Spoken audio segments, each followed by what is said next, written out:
Jane, she was always a good girl, polite, did what she was told, kept to her books and stayed quiet. No one likes a girl to be too bold. She was always the sensible one, didn't get the looks of her sister. She was always the sensible one, nor the brains of her brilliant brother. But by lamplight she settled in for the night, reading of adventure and danger and discovery, and the waves called to her. She sailed, she sailed, she sailed across the ocean. She sailed, she sailed, she sailed across the ocean. Bum, bum, bum, bum, bum, bum, bum, bum, across the ocean. Bum, bum, bum, bum, bum, bum, bum, bum, across the ocean.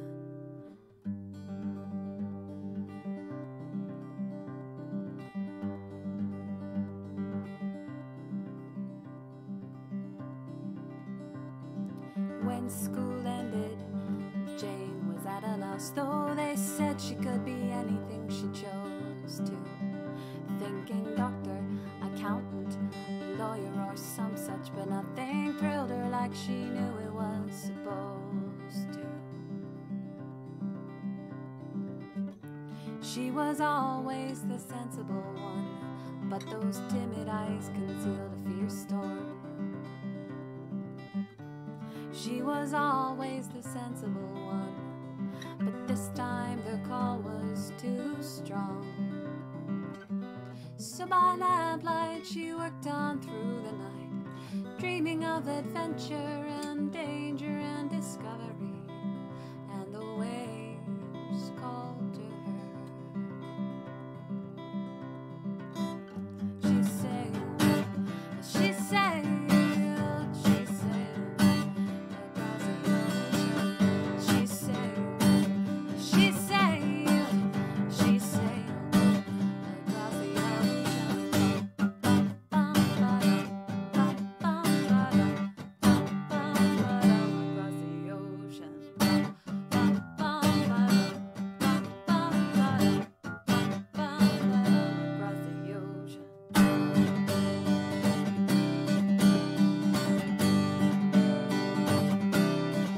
With that little beloved boat, she flew right up the coast, straining against the wind, salt spray in the breeze, each swell of the waves filling her heart as she raced towards some unknown place, crying, ready about and heartily. She sailed, she sailed, she sailed across the ocean. She sailed, she sailed, she sailed across the ocean. Bum, bum, bum, bum, bum, bum, across the ocean. Bum, bum, bum, bum, bum, across the ocean.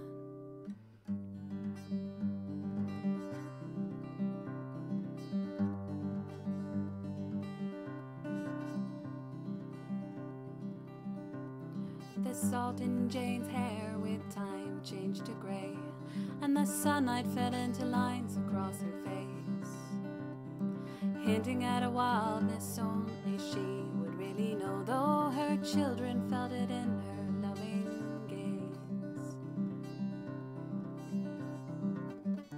She was always the sensible one. With her children grown, she looked out at the sound. She was always the sensible one, a flock of white sails running before the wind. So by lamplight she studied that faithful hull, remembering adventure and danger and discovery, and the waves called to her. She sailed, she sailed, she sailed across the ocean. She sailed, she sailed, she sailed across the ocean. Across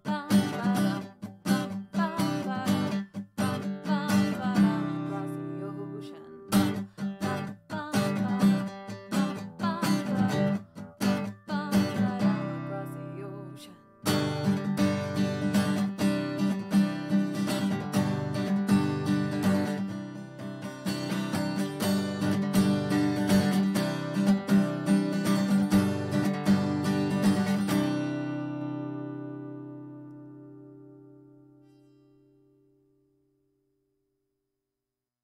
Chat, here we go. That was actually Hannah Werdmuller herself. I said her name wrong. Their name wrong. I'm dumb. Anyway, here we go. Where's the button? I gotta find the button. Hello, lovely humans. Are you all here? Uh-oh, did I? Yeah. Oh, there you are. Okay, you are here. Okay. I don't know if Hannah's here. Hannah? I'm here. Okay, Hello. cool, cool. Let me take the screen off now. We're live. You can all see everybody now. Look at that. Oh, no, you can't. Now you can see everybody. I forgot to hit the button. Look, now you can see everybody. And also, I have to turn that off real quick. Where's my Discord widget? Voice widget. There we go. All right. Hi, everybody. Welcome to Art and Tea, where me and generally my sister here makes art and we talk tea. We talk the tea. But today we've got a special guest. We've got Hannah, whose name I don't want to butcher live on stream. Hi! Hello. Thanks for having me on. I am very happy to finally have you on. We talked about this like 6 months ago, I think. We were discussing it. You're like, oh, it's a good idea. And then things just kept happening. And the world kept happening. And now we're here. And I'm glad to have you on finally. Yeah, I'm so glad. Now I get to finally be in one place so I can play some music. Oh, for yeah. you. So you were moving around a bunch on trips and stuff. Though I have very much enjoyed looking at all your cool photos on your adventures. You're living the adventures I wish I could. Trapped in a silly little house. So yeah, this is the awkward show that we're always on. This is it. You've now been on the show. I'm getting messaged by people. Yay. Oh geez.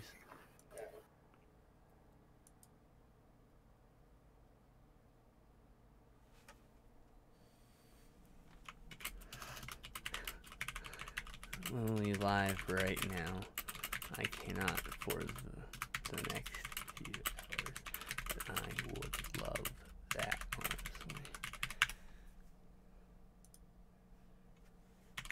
I'm being messaged by people. How's it going, chat? We got Bornful Guys here. Hi, Bornful Guy. Oh, look. My lovely sister Velociducky's in the chat. Hannah. There you are. JL.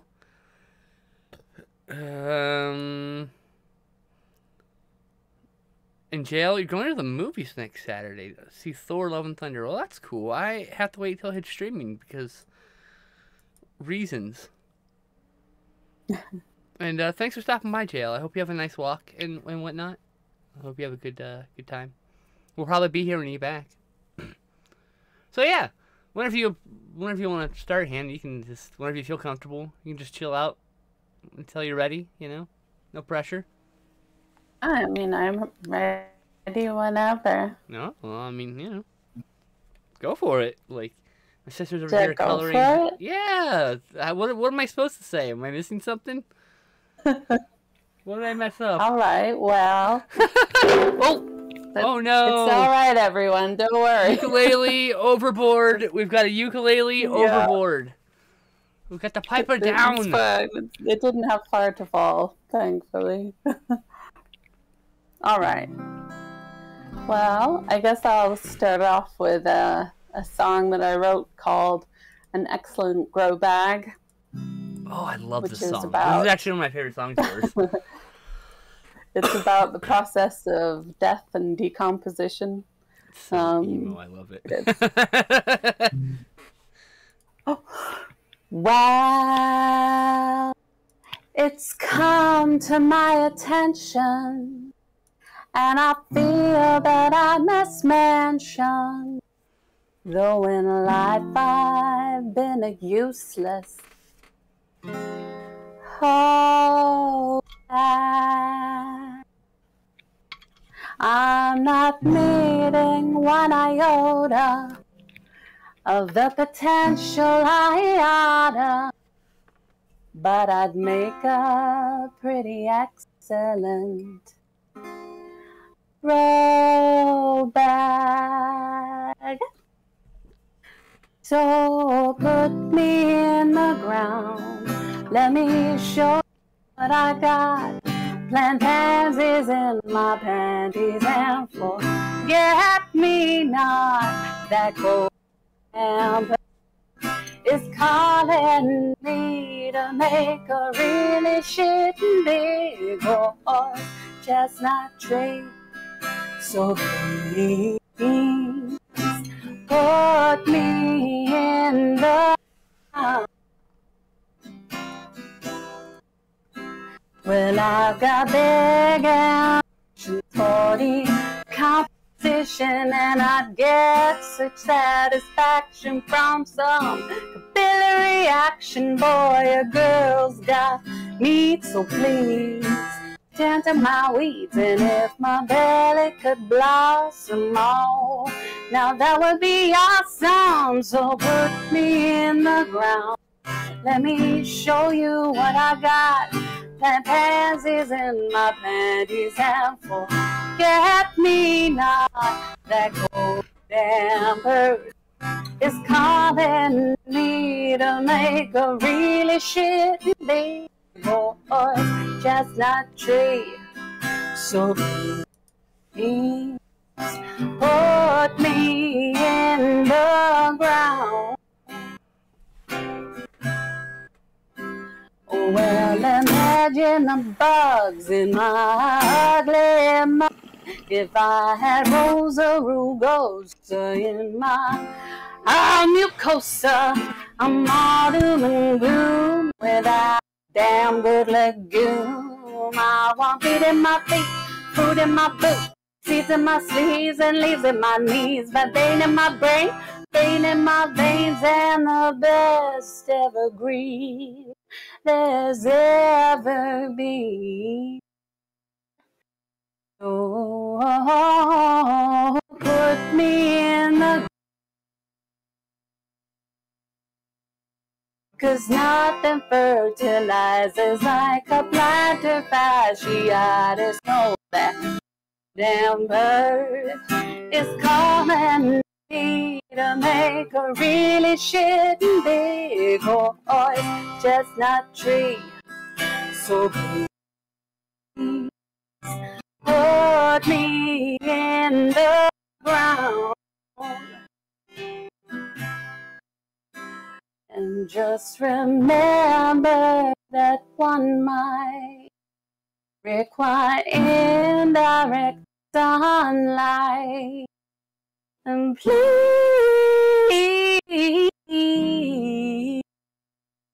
oh please, put me in the ground.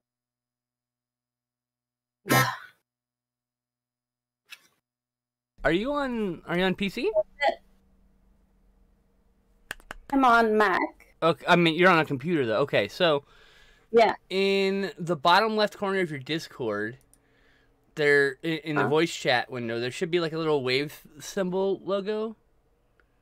Because what's happening is you're getting too high pitch, and the music's getting too high, and it's clipping you off, thinking you're noise, but you're not, obviously. So we gotta turn the sound cancellation off. Yeah, yeah. It was my bad. I didn't think about it. Suppression. Off. You want sound suppression off. Oh. There you go. It shouldn't clip if you turn Is it that off. Did you turn it off? So it looked like it was not on.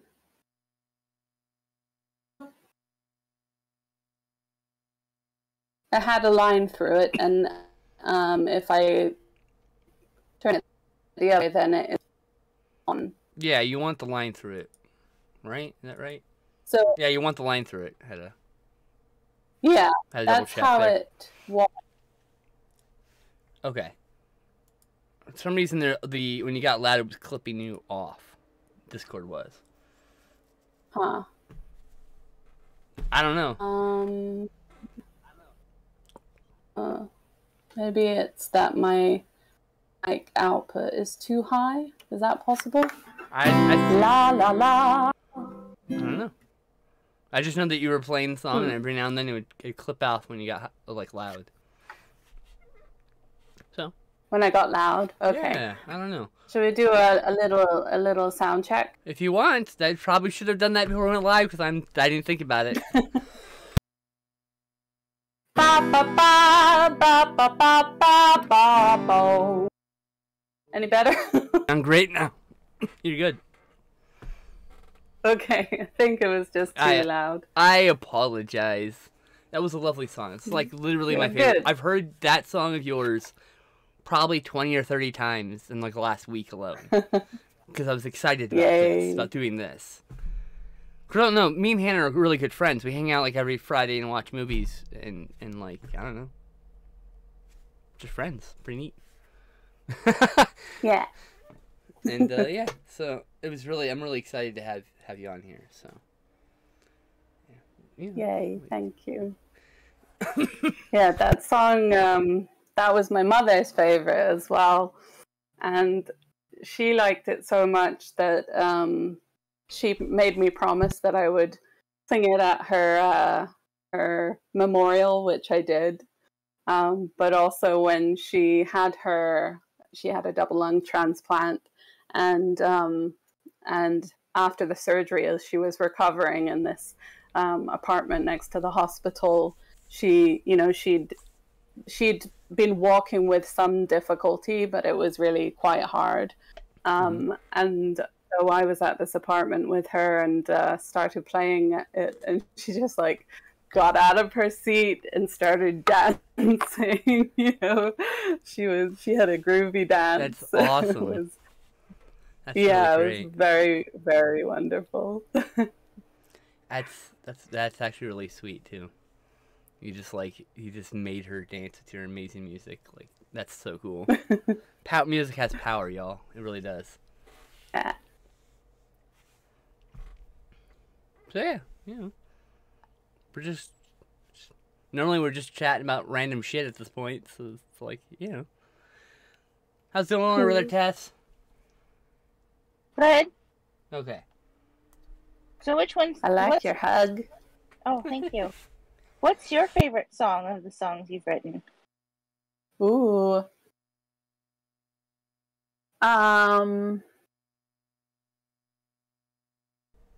It's hard to say. There's one that I do.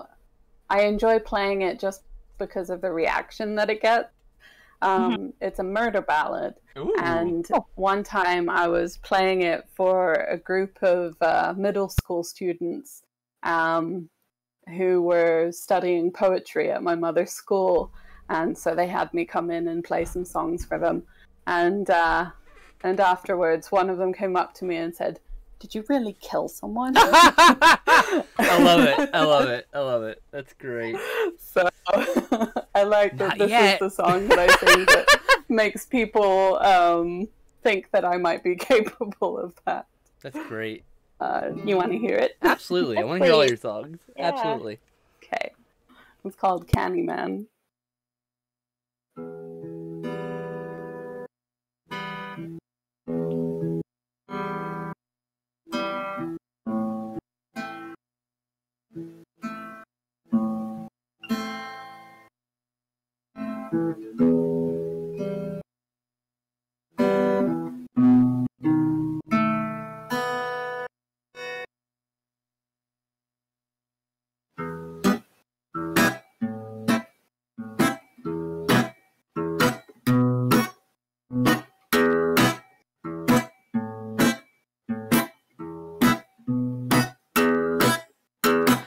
was just a girl, not even 15, when that candy man laid his eyes on me. He took me for a walk down by the riverside. I went just to be polite, but he asked me to be his bride. But I was just a girl, not even 15, so I said, oh, candy man, it just ain't meant to be.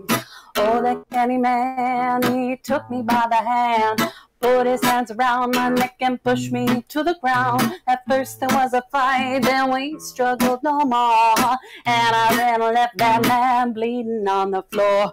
Oh, candy man, his body never found. Oh, candy man, he never made a sound. Oh, candy man, his hands and feet were bound. And oh, that candy man, I put him in the ground.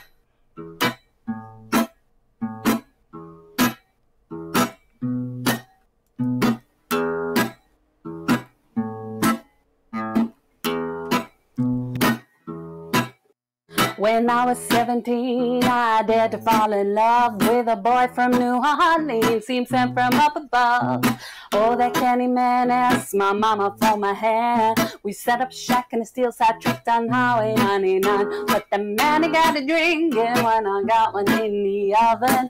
Yes, I got to thinking he was clean out of loving me. One night he staggered in his breath, soaked in gin, picked me up and threw me down with a 6-month little grin, saying I don't have no baby and I sure don't have no wife. Pinned me to the wall, I stabbed him with my knife. Oh, candy man, his body never found. Oh, candy man, he never made a sound. Oh, candy man, his hands and feet were bound. And oh, that candy man, I put him in the ground. Boom, boom, boom, boom, boom.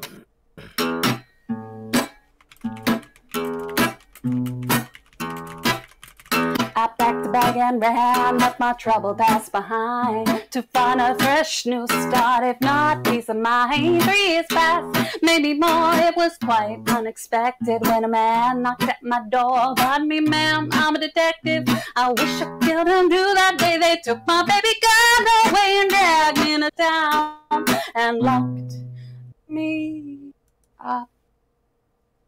And in the twilight at the square I was, my hunched frame darkly silhouetted, and as the rope at my throat stung, from the gallows to be flung, poor crime I never regretted.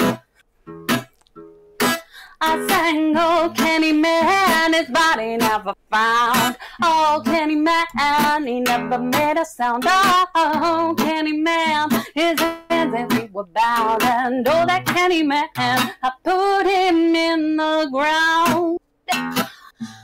Oh, oh, oh, oh, oh. That was There it so is. much fun. Oh my god, that was great. Okay, but have you killed anybody? No, I'm kidding. I'll never tell. That was really good. I like that one. I don't think I've heard that one before. Oh, really? Yeah. I love playing that one with a band, especially with my friend Seydu, who came up with this like rad bass part that has all of these like, I don't know, it's just so good. It's really fun with a band. Nice. That's so cool.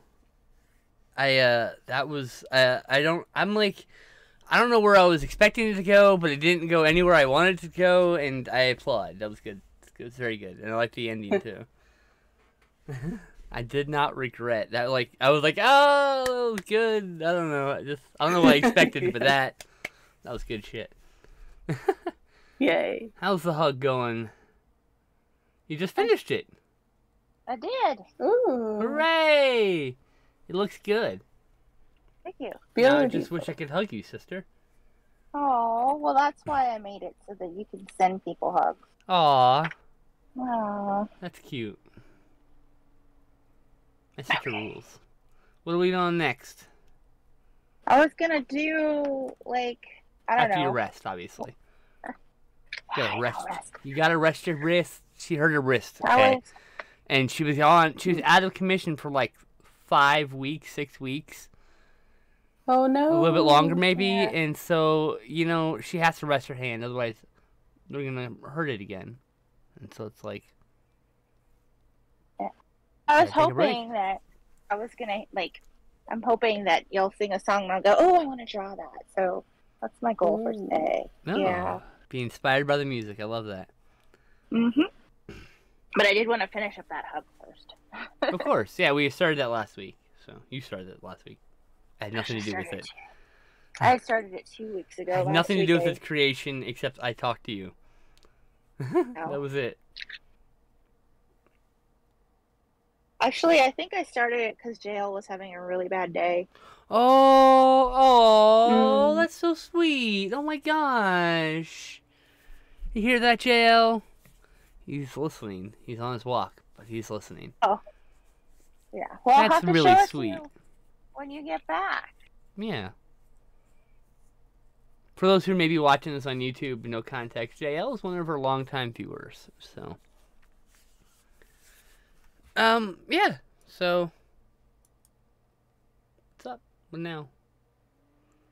What now? Should I do another one? I don't know. I like hearing your music, so yeah. Sounds like a plan to me. Okay.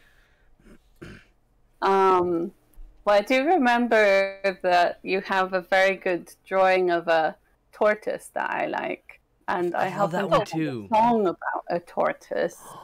I love that one too because I love turtles, but also we hung out. It was a really good stream that we had. We had a real fun time making that guy. Yeah. Yeah. So I wrote this song. It's called the Ballad of Lonesome George, and it's about the last ever Pinta Island Galapagos tortoise. Oh. Who they tried very hard to get to mate with closely related species, but he just never had it in him. So I wrote this song, which is kind of about him finally falling in love with a rock. Oh, that's so cute. Oh my god.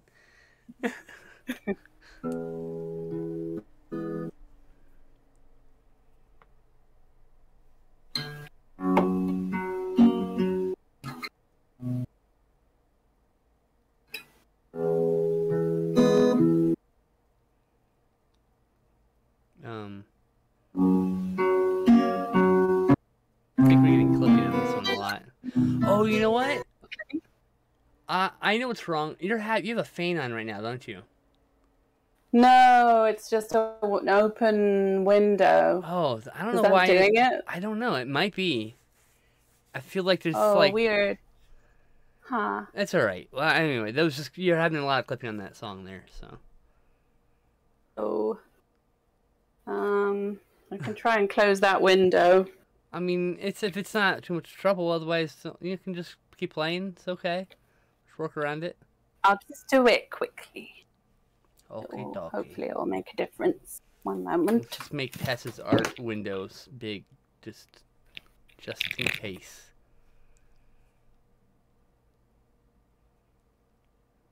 Plus, no one can see the little previews at the bottom, so.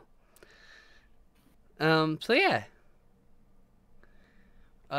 You know, it wouldn't be a stream without some technical issues. That's how it works. Literally, that's how streams work. I honestly have a technical issue every damn stream, no matter what. It's something. I don't always mention it. That's not always visible to the audience, but there's almost always technical issues on a stream without fail. All right. I think we are back. Hello. Hello. All right. Shall we try that again? You sound like the worm from Labyrinth. Hello. Yes. You remember that guy? We're related. Have you seen that? Oh, you're related. Seen Labyrinth. I don't remember the And he goes, hello. worm. There's a little worm. I think he's got a top. Maybe he has no hat. I might be misremembering the hat. Anyway. Oh. Well, I am honored. Okay, what was the title of this one again? I apologize for interrupting. It's called The Ballad of Lonesome George. Lonesome George. All right. Cute.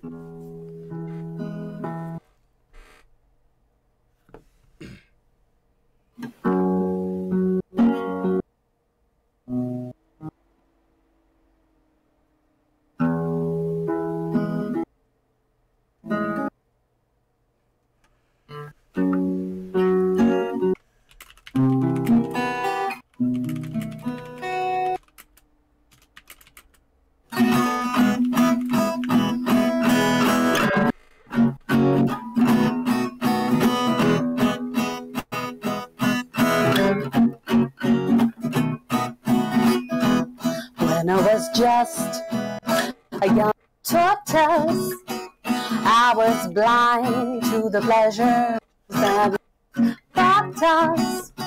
So all my friends went on dates and found themselves made. I always said no, I'd rather take it slow. Ba-diddly-dum.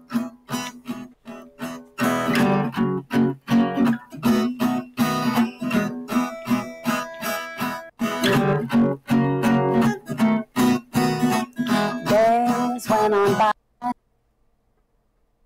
I realized I was the only one of my species left. Life gets so lonely when you are the one and only species left. Where can a fella go on this archipelago? Someone to love who I've been dreaming of.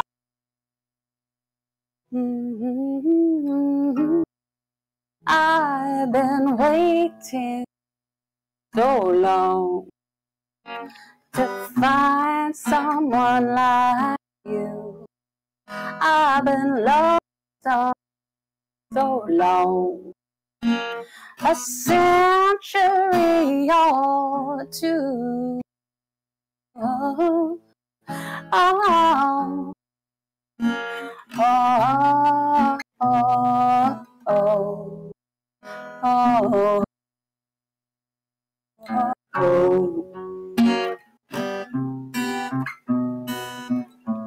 And though they might laugh at us, I don't mind. 'Cause honest Galapagos paradise,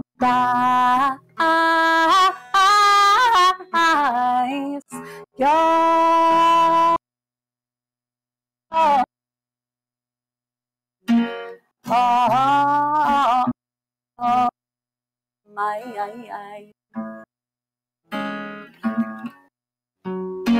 oh, oh, my oh, oh, oh, oh, oh, oh.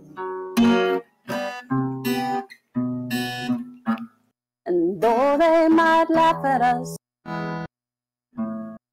I don't know. I stick out my neck and say with a grin, this is the happiest I have been.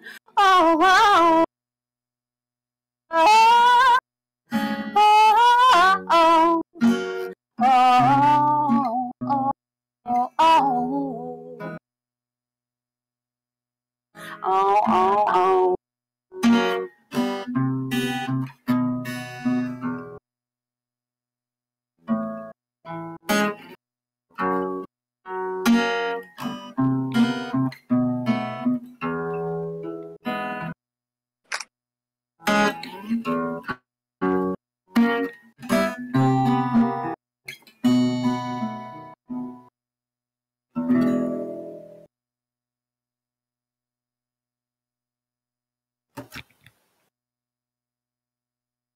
I think you're muted. All right, Nintendo's drawing a turtle. Look at that.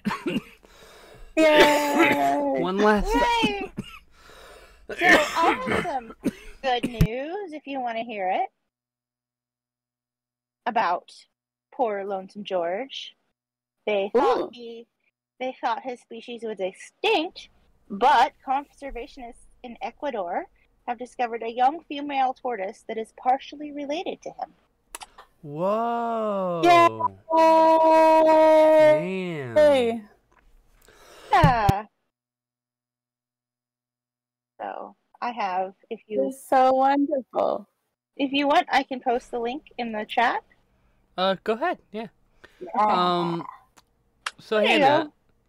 if you want to go into your Discord settings and turn your mic gain farther up, it might be getting gated out because something's too loud. That's why it's clipping up. Like up? Yeah. So, how do I do this? I'm trying to remember. So you know the gear symbol in the bottom left near your name. Click that. And you're gonna go to voice and video. Voice and video. Oh,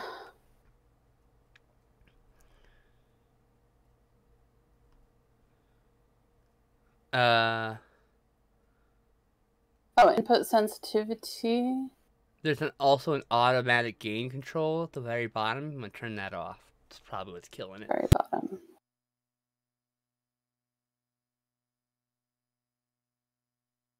You turn the noise cancellation off there.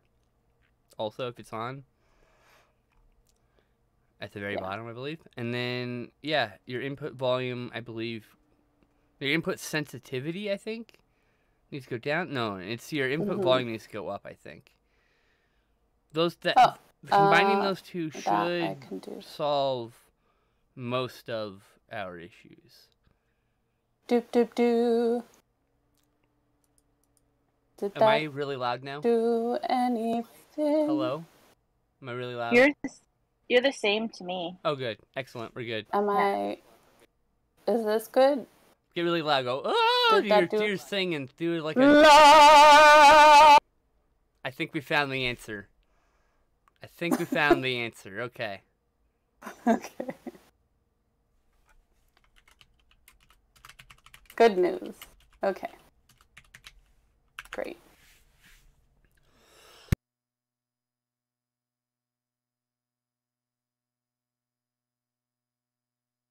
And George made it at some point?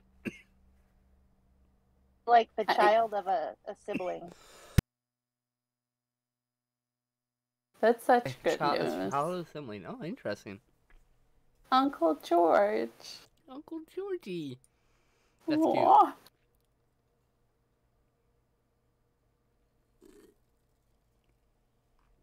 Oh, yeah. Oh.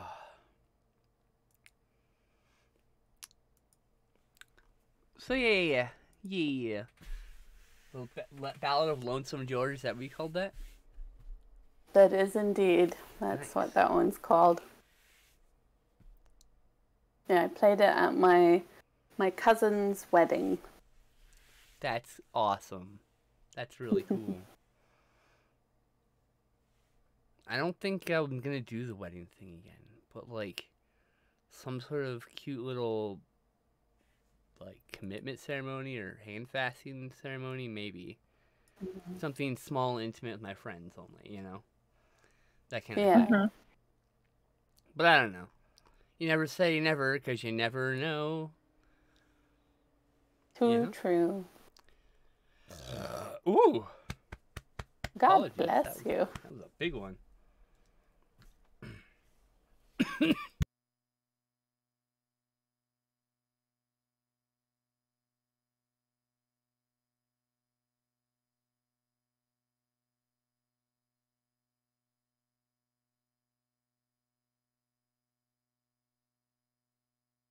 Well, do you wanna hear another one?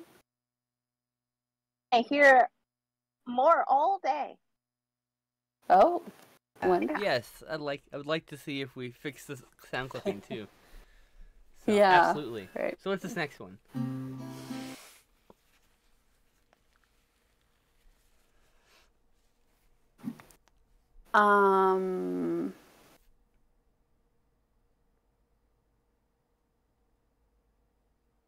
Okay, here's one that I wrote based on a book by James Baldwin is the author, who wrote this collection of short stories called Going to Meet the Man. And there's one of the stories is called A Man-Child. And so I wrote this song about that because it was just to be made. Okay. That sounds intriguing.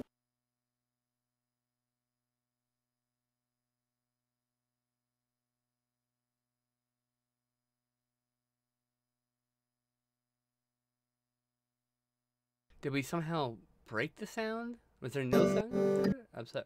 Were we playing just now? Yeah. Oh, you totally went quiet. Oh, yeah. What did we do? I wonder if my mic now, is that possible? What did you say? You cut out.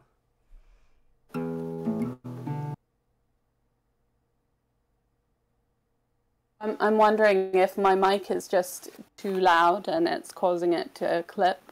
I have no idea. Like, I've never experienced this other than, like, I've never had, I've had someone play guitar over, like, in a private chat with me before. Like, they were just doodling away and I heard everything was fine. So I have no idea, you know. Maybe try muting. Are you able to hear the guitar now? I can't even hear you half the time. Suddenly. Really? Yeah. Try muting me. Maybe I have under noise. You'd have to. I can't mute you. You have to mute you. Oh, I have to mute me. I mean, I can mute you, but it won't make a difference if the thing echo and it's like canceling. Alright, let me try muting me from upside down. Maybe it's echo cancellation. Oh, I don't want to have the. Let me have a look. Let's see if my sister can mute herself if that solves the problem. Okay, she muted herself. So maybe try playing a few notes right now. No, my sister's muted. I heard some of those. Yeah. Some of them. Okay. I don't know what's happening. I'm so sorry, chat. I'm so sorry, Hannah. I didn't. Yeah. I will not be doing a Vegas drive-through wedding. No.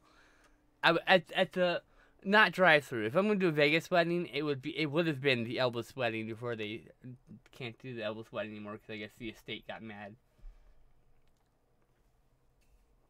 Okay, how about now?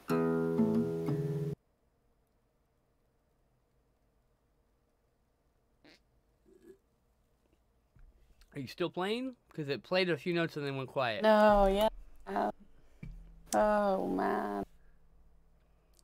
What? No, Elvis. Yeah, it was like a legal thing with the estate of Elvis, which is silly. I don't think you should be allowed to do that. That's literally impinging on someone's rights to just do whatever. The man's dead. He's dead. He's dead. He's dead. You know, like let him die and rest in peace. Like shit.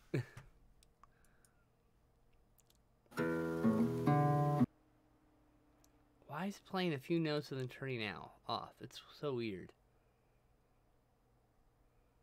Better. So I would say voice and video. Where are we at? Voice and video. Turn your input sensitivity down. Perhaps your input volume up.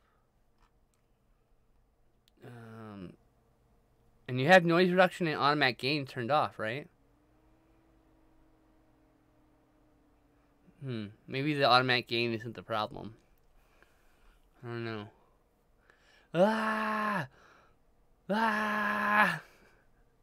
Oh. Ah! Okay, let's try this. Hey, I'm hearing everything now. Is that better? Yeah, I heard all those notes. Ah. What was the That was magic? input sensitivity, which I just turned off. Oh, well, there you go. Okay. All right. This volume. Because the volume, your output volume I can control on this side, and I can just turn you up and down. Okay. So wherever you end up being is fine. All right. I can adjust you, but...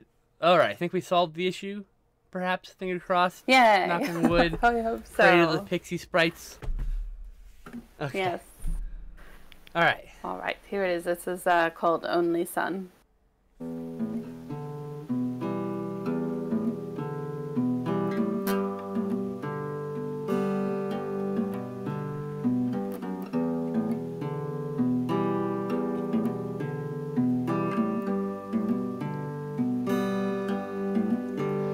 Where spring's sweet breezes carry summer's golden sun, till the apples they lay rotten and winter's all but one. In that open endless country where the fields meet the sky, in an old and dusty farmhouse lived Papa, Mom, and I. And from that train that never comes to the cool dark river, this land will never pass from my hand to another. For I am my papa's only son, his only son. I am my papa's only son.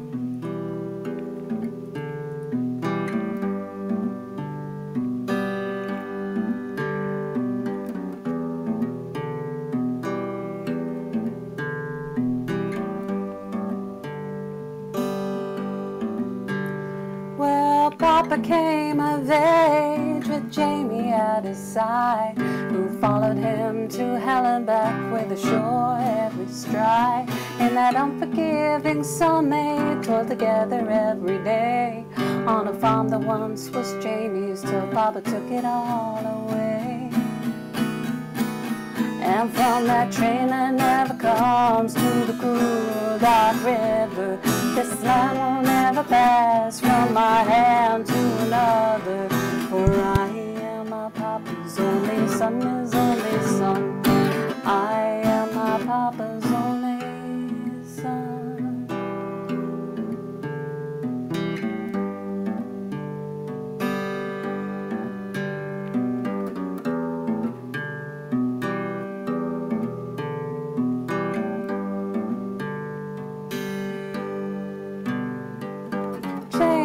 Between them, and Jamie took a wife, and Papa caught my mama in the trappings of a life.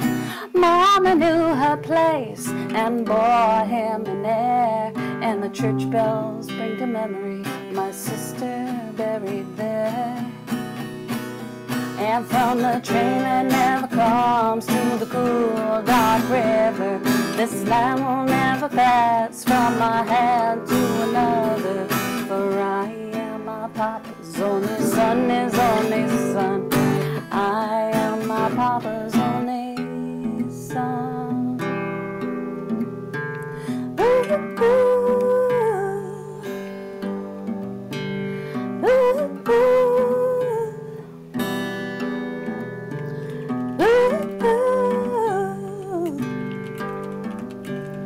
As the sun fell into the waiting night's embrace, I watched the dust of the days wandering from my face. A low whistle beckoned me into the dim lit store, where Jamie stood so strangely o'er his dearest friend's firstborn.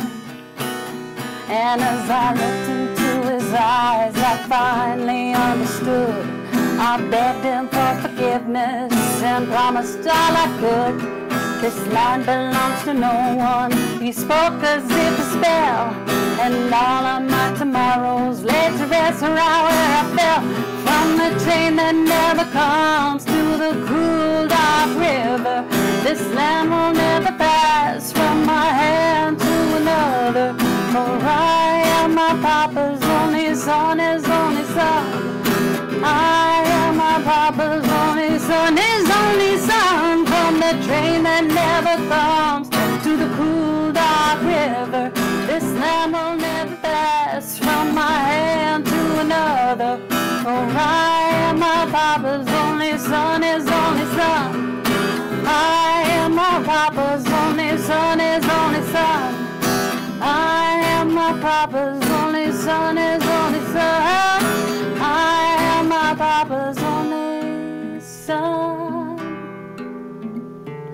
Ooh, ooh, ooh, ooh, ooh, ooh.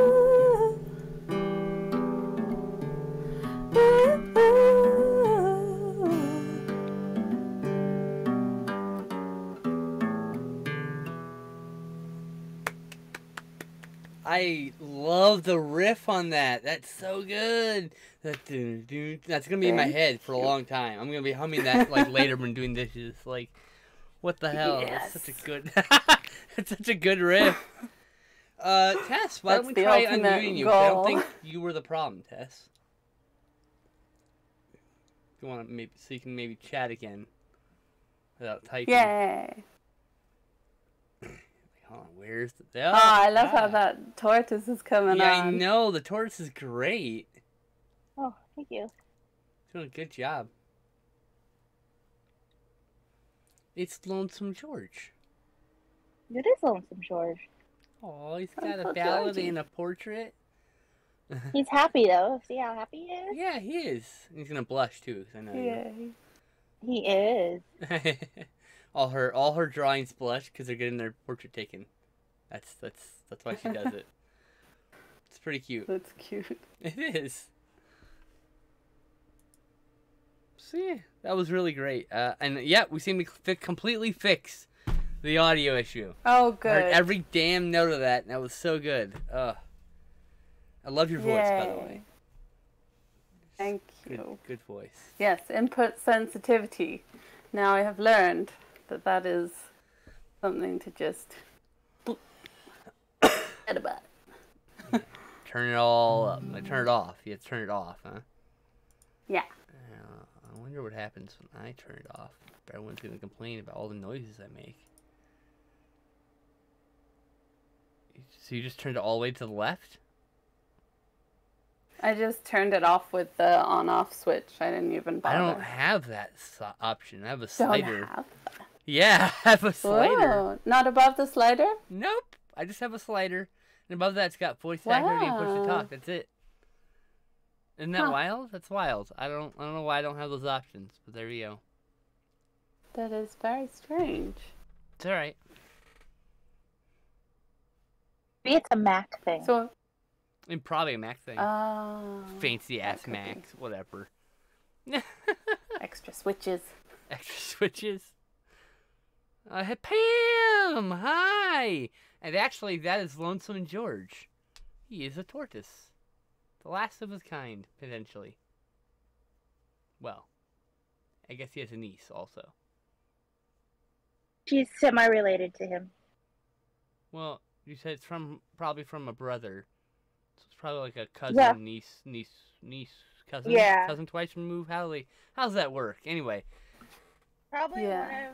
one of his siblings had a kidlet at some point. That's awesome. And good to see you too, Pam. I hope you are doing well, my friend.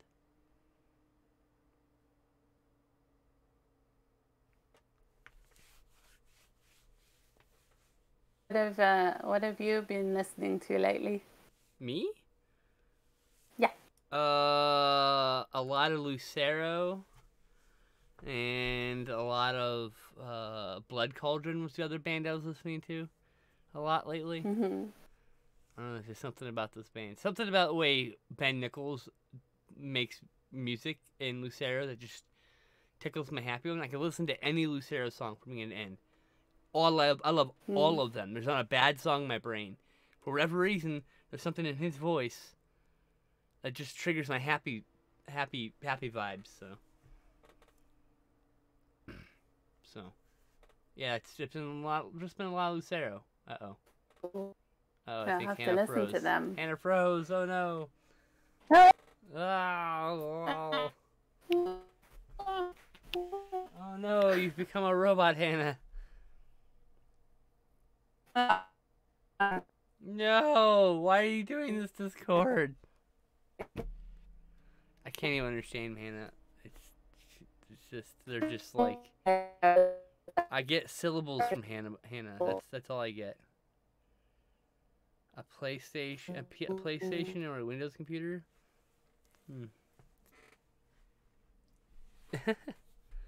No, Hannah. All right, well, we'll focus on the art until Hannah gets situated. Of course, I'm in the way because I need to go here and here until Hannah gets situated.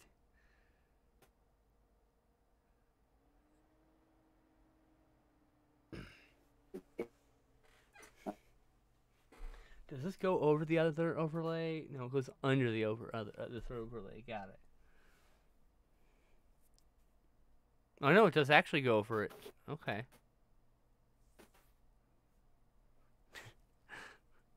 Oh no.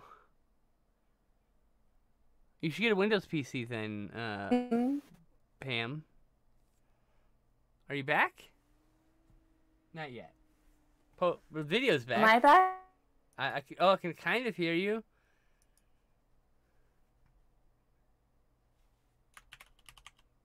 It's annoying. To go Google tortoise feed. Hang on. Hello? Hello? Are you back? Alright, I think you're back. I think I might be back. Yeah, I don't know what happened there. What happened there was just a internet poop. The internet pooped its pants. Internet gabloop. Gabloop. There you go. Good way to describe it. It's a gabloop. A kerfluffle. It got tired. It just gave up. He's like, eh. I need to do something real quick. I don't know if that's even visible on stream right now. I need to name this. There you go.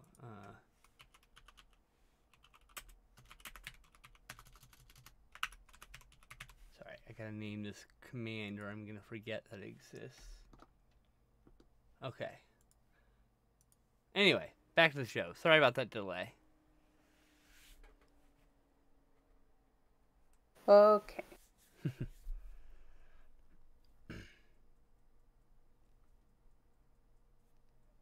So yeah, so you're thinking about, so you are thinking about getting a Windows computer. That's, uh-oh. Am I the one having the problem? No. Just a little hiccup. Just the internet decided to hiccup. Yeah, I think getting a PC is a good idea, because, like, then it just opens up a whole world of applications. It opens up, different software for you.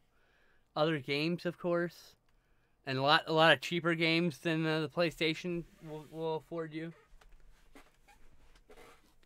You know, like Vampire Survivors, this game I've been obsessed with. That's like $2 whole on Steam for PC. So Whoa. and it's great. It's a great fucking game, and there's like so much depth for such a simple game. Anyway, I'll not rave about the video game. What was it called again? Vampire Survivors.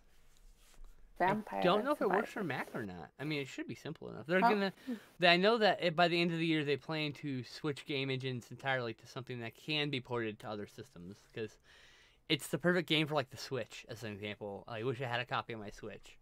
I'd pay $10 whole for that on my Switch. Like, just, yeah. I want everything on the Switch. Yeah, exactly. So yeah, would you like to play us another song, my friend? Or are you? Uh-oh, they froze again. Shit.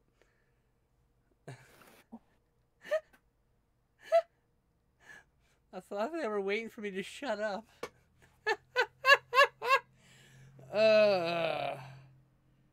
Oh no. What a time for internet issues.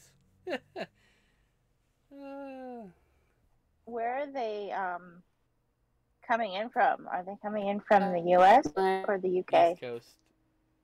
East Coast somewhere. Oh, okay. I know where. I just don't, not. So somewhere kind of farish. Yeah. A little far. Yeah.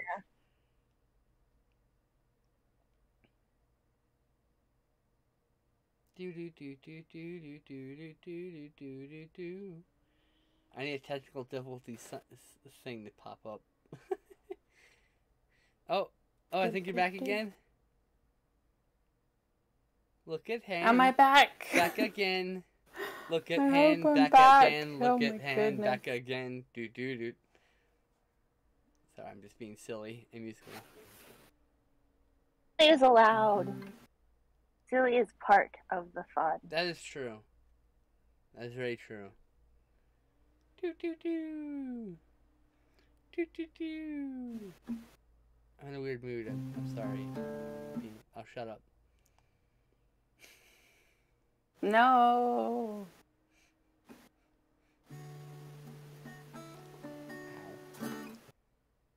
One other song.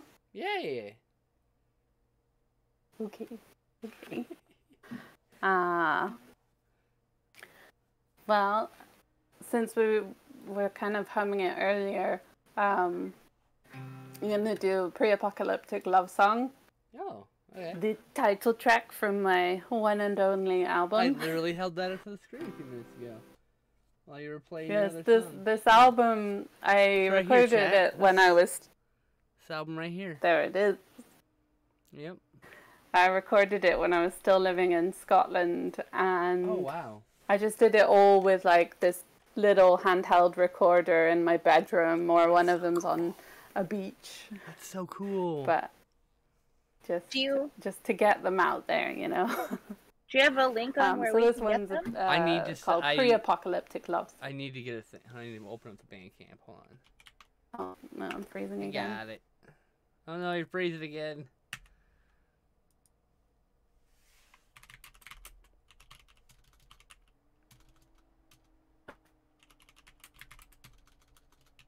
I like drawing turtles.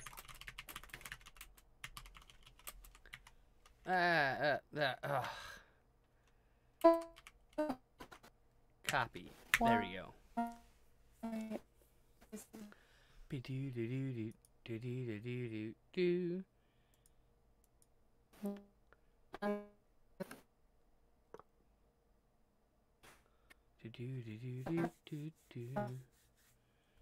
Do-do-do-do-do-do. Just waiting for Hannah to come back. Someday. Oh no.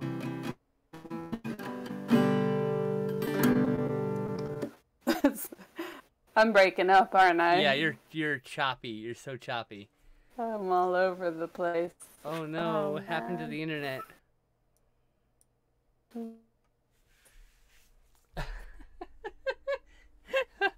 The gods have decreed that we are not to do this shameful act upon the sullied earth.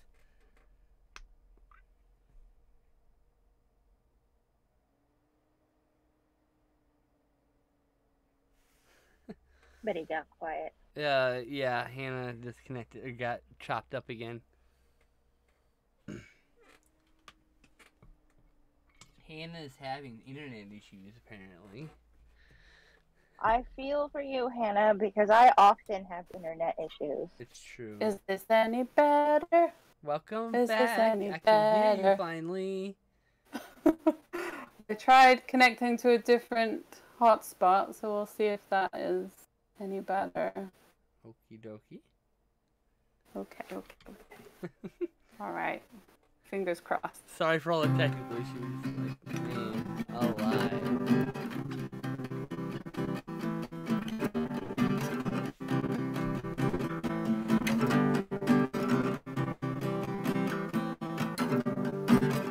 Our eyes met across the wasteland. Scattered debris of our forgotten society. We tiptoe through the plastic bags and fag ends. I asked you your name, you said Elaine. Is this the end?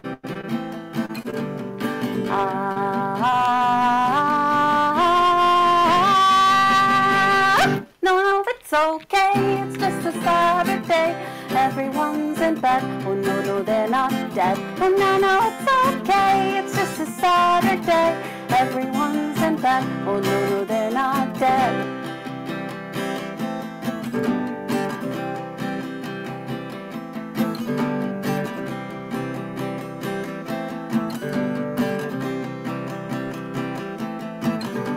I showed you my heart, you showed me your homemade snare trap. It was then I knew you were the girl for me. We told stories of our species' tragic demise, and it felt like we were the only two people in the world.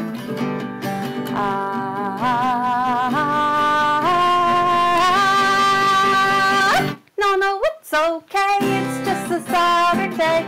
Everyone's in bed. Oh no, they're not dead. Oh no, it's okay, it's just a Saturday. Everyone's in bed. Oh no, they're not dead.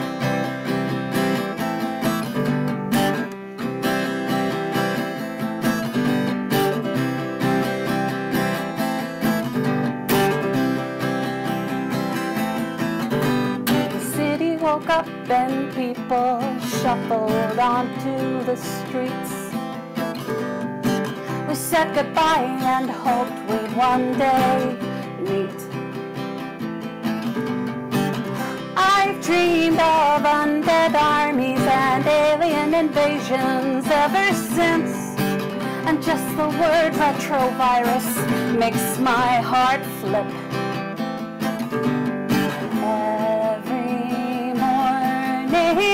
I wake up and the city's still alive, and I sigh, but I know when the end comes we will survive. Oh yeah, that's right, because you can make traps and I can make fire with nothing but 2 sticks and a piece of wire.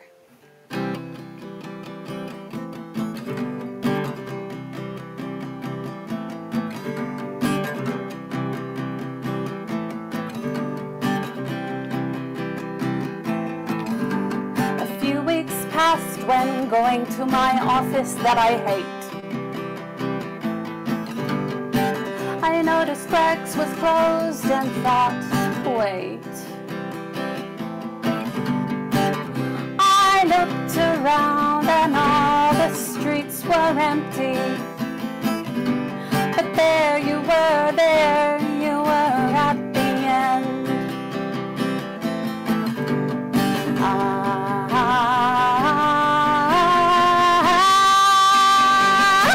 No, it's okay, it's a bank holiday. Everyone's in bed. Oh no, they're not dead. Oh no, it's okay, it's a bank holiday. Everyone's in bed. Oh no, they're not dead.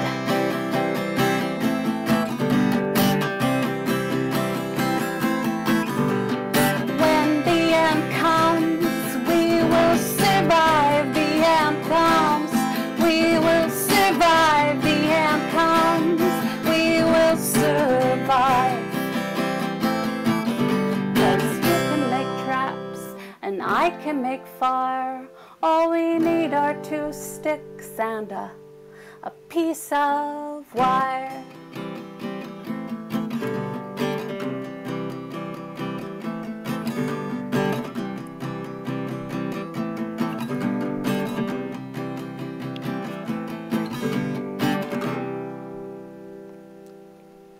Yay! I love that one too. That was really catchy. Cute.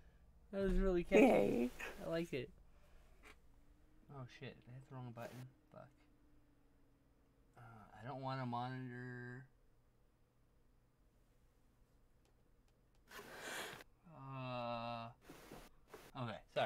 I apparently bumped a button on my Focusrite, and so I was hearing everyone twice.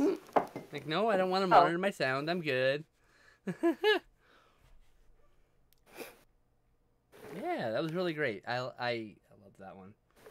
And like this vivid imagery of like someone who's like so done with their author job. They're just they'd be happy if the apocalypse would come. It's very relatable.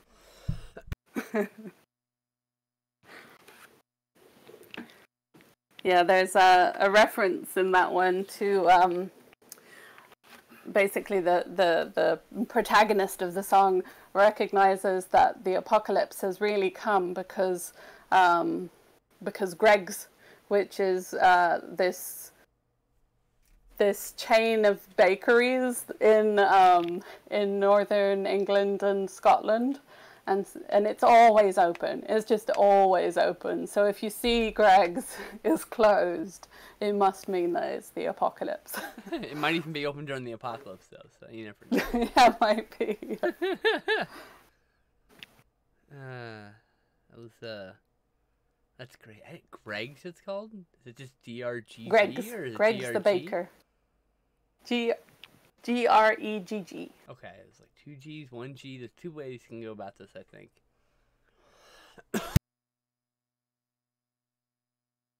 Yeah, they're great. They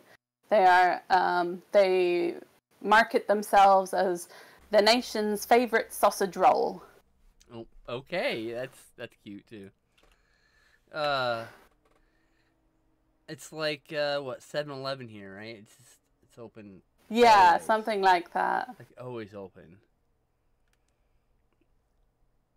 Just always open. Yeah, they just I think last year or maybe the year before they came out with a vegan sausage roll. Oh which shit! Is very exciting. The apocalypse is coming. Confirmed. Yeah. Vegan sausage rolls? That's cute. I mean, like, honestly, if most, like, I can't eat most meat substitutes because they contain wheat. Like, a good chunk of them.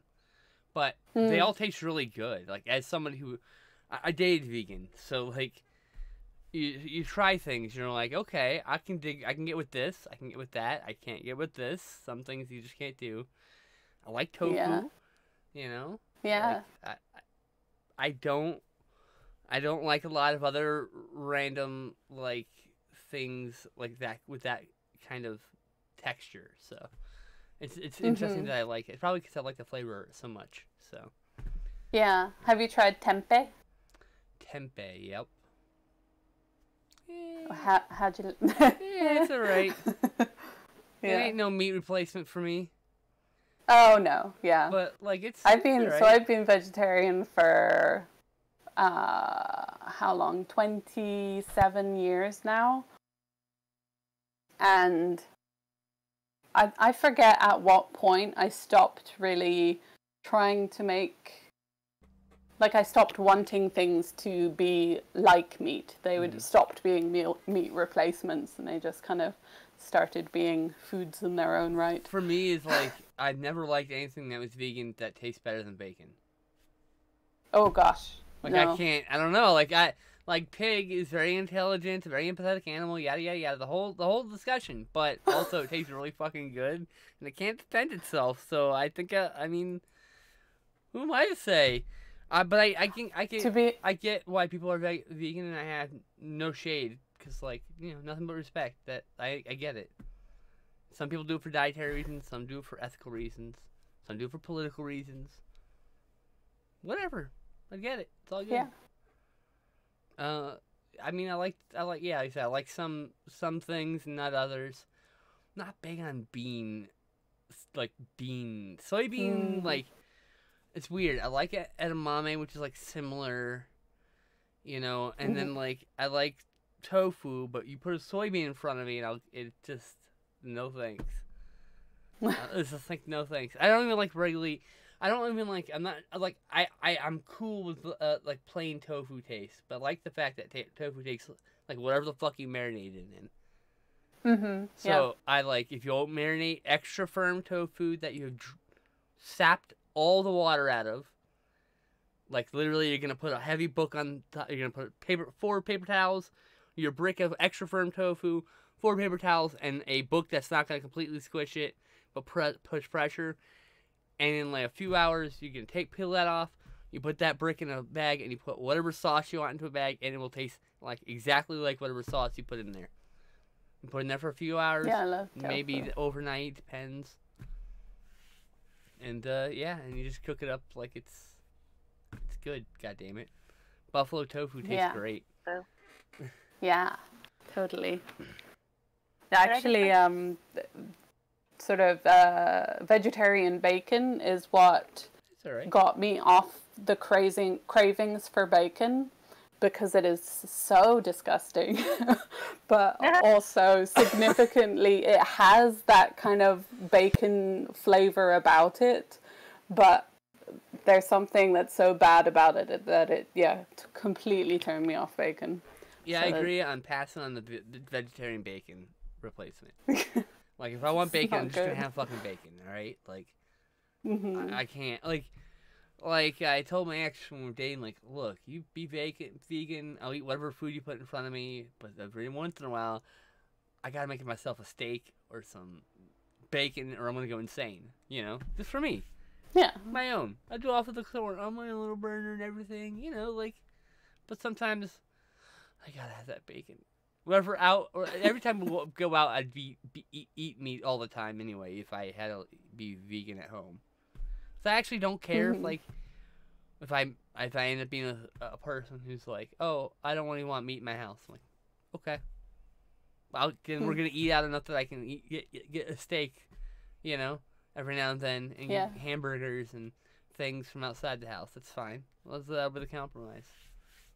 Like, you have to suffer sitting through that McDonald's driving because I need my Big Mac. I've rambled enough. Sorry. No, more. We've got sidetracked on the most random of discussions. I think sidetracked is fine. The one. Sorry, what was that? I said I think getting sidetracked is fun. I agree. Yeah.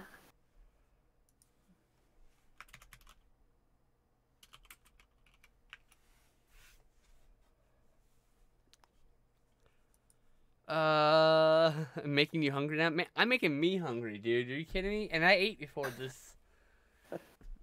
I just want chicken strips. I don't have any chicken strips. I've got like 2 left in the bag. You need at least 5 minimum to cook it. Like, otherwise it's just, like 2 bites? Like, lovely.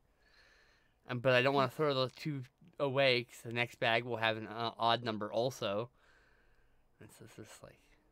So until I go to the store, I have 3 stupid little chicken strips in a bag or whatever. God damn it. That's all I have to say about that. Yeah. Do you have any thoughts, Teshra? But it's hard to put them into words. What was that? Start over? I said I have many thoughts, but it's hard to put them into words. That's understandable. Mhm. You're resting right now because your hand?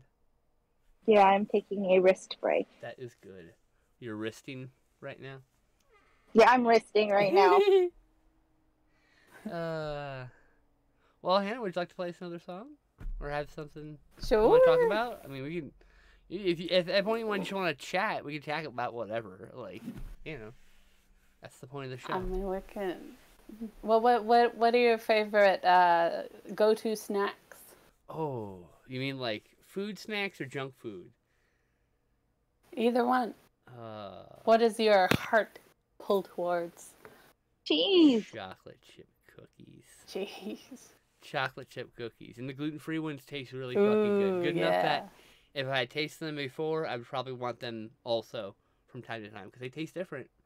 But they taste good different.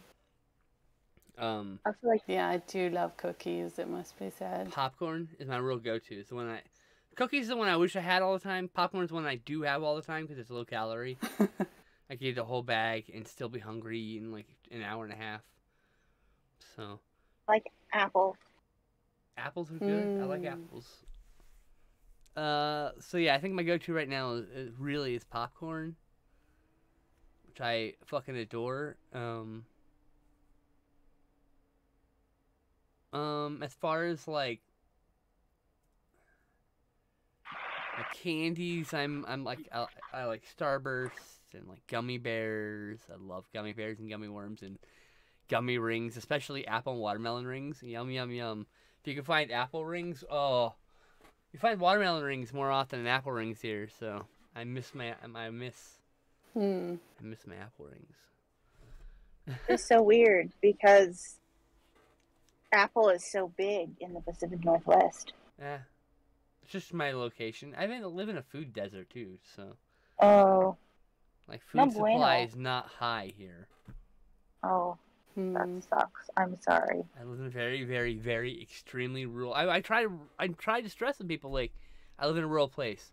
Like, oh yeah, I'm sure. I'm like, no, I live in a very rural place. I am lucky that I live within a few miles of a very good hospital, but many people in this area have to drive an hour to the hospital. I just happen to live near it by coincidence. So, I just literally live in the middle of nowhere. There's 900 people in a very large county. I have neighbors, but like, yeah, it's not like a suburb, suburb, Huh. Yeah. It's very rural. It's probably the most rural I've lived in a while. So. I would love to live in the middle of nowhere. Oh, you'd love That this is, area. like, This is my beautiful. dream. It's beautiful here. Yeah. It's fucking gorgeous. That's just what the I people want. that suck.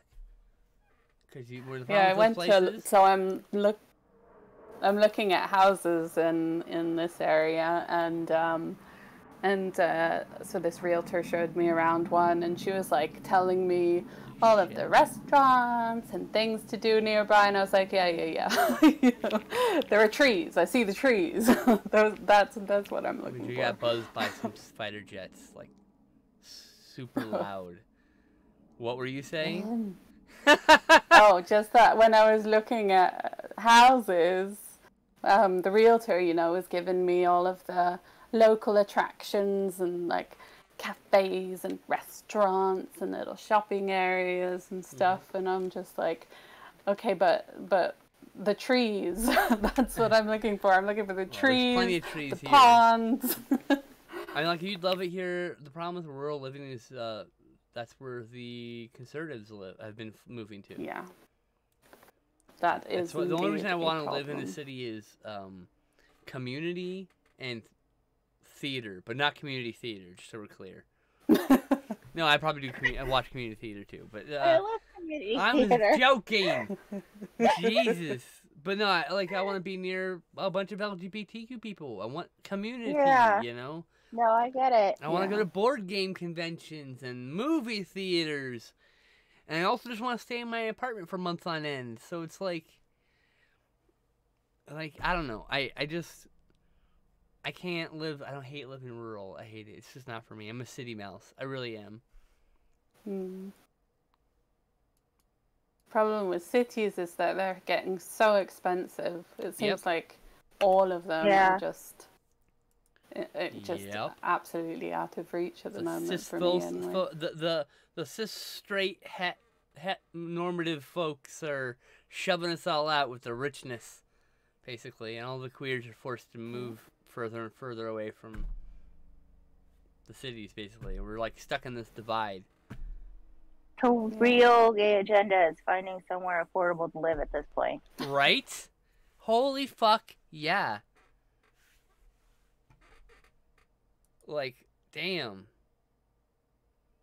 Yeah, specifically tabletop conventions, very specifically. I want to live close enough to fucking Los Angeles that I could fly to Los Angeles and go to the convention. Because it's like at a hotel near the airport. Because I literally can just get off the airport, take an Uber to my hotel. It's 5 minutes away. Pay $15, whatever. Stay there the entire weekend because there's food there at the hotel. And also nearby, there's within walking distance, like fast food and stuff. So I can get food. I'm not going to starve. And I never have to leave that fucking place for 4 fucking days. Friday, Saturday, Sunday, Monday, everyone's gone. Everyone's leaving. Sunday, most people leave, to be fair. But yeah, I loved I love tabletop conventions. Like, love, love, love, love them.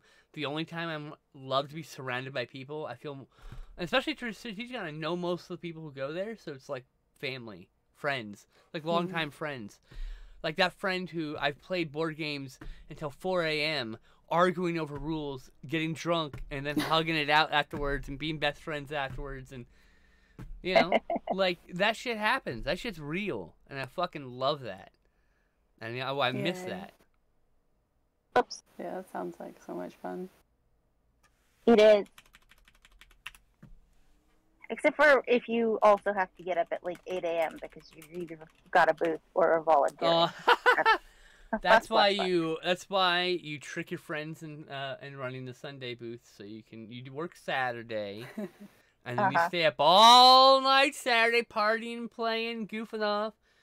Someone else gets to work Sunday, you get to sleep in, you wake up, still gotta pack up and everything, but like someone else is gonna have to deal with opening it, because I ain't opening the booth. I miss doing that. It was the only good job I ever had. Was working in Board King. I mean, working in Seth's. Doing the conventions, all that. The early morning people on Sundays got the donuts. Though. So you all did, didn't you? We did. It wasn't me. She was. They were. Her and her husband were often or her and my wife at the time were often the Sunday morning crew.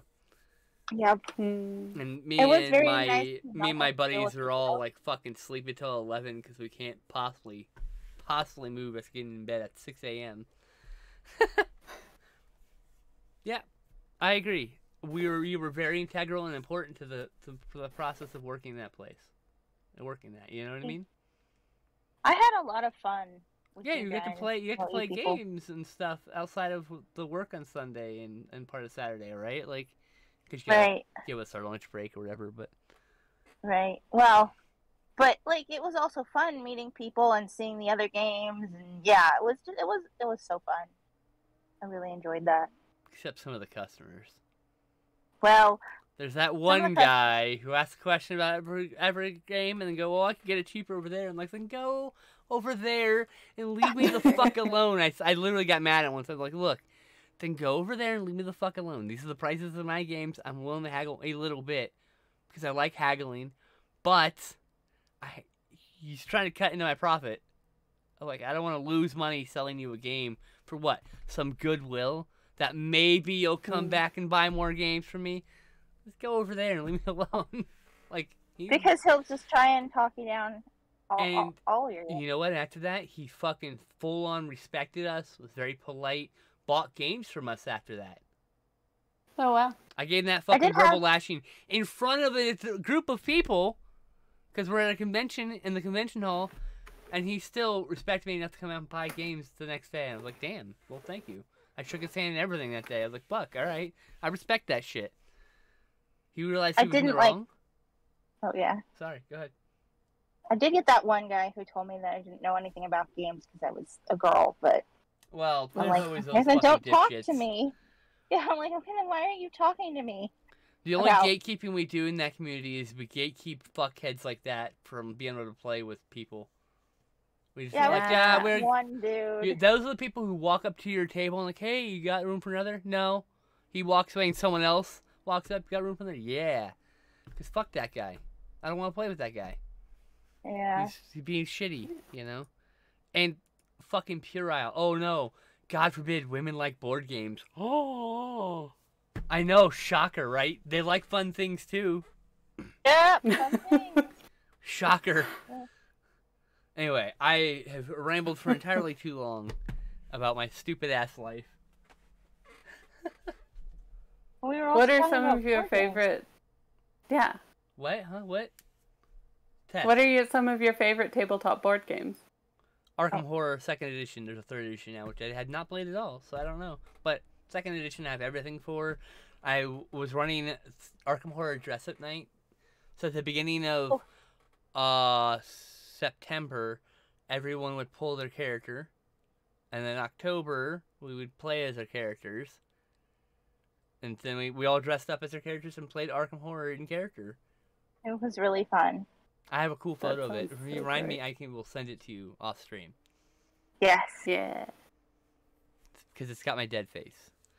I really like Dominion. Dominion's good. Oh, I once played. I went to Donald X's house basically and tested out a game in development with him and one of my friends who sometimes did that in Berkeley. It was so much fun. Oh, that's cool. I've done some playtesting. I made some good friends in that area. I was also working on my own game at the time. It never really came through. I was kind of like not good at it.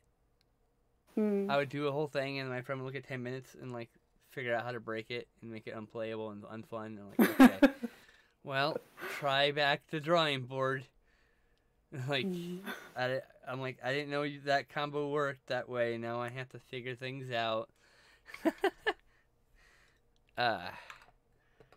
Yeah, the Arkham Horror cosplay was fun. Tashra was there. Boring Info guy was there. A bunch of other people. Doug. I hope Doug's doing okay. Shit. I haven't talked to him in forever.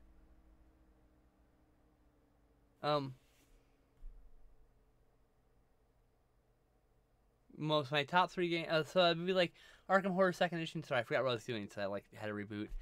It was probably my favorite game of all time. The same designer. It's funny story. Interesting story, I guess.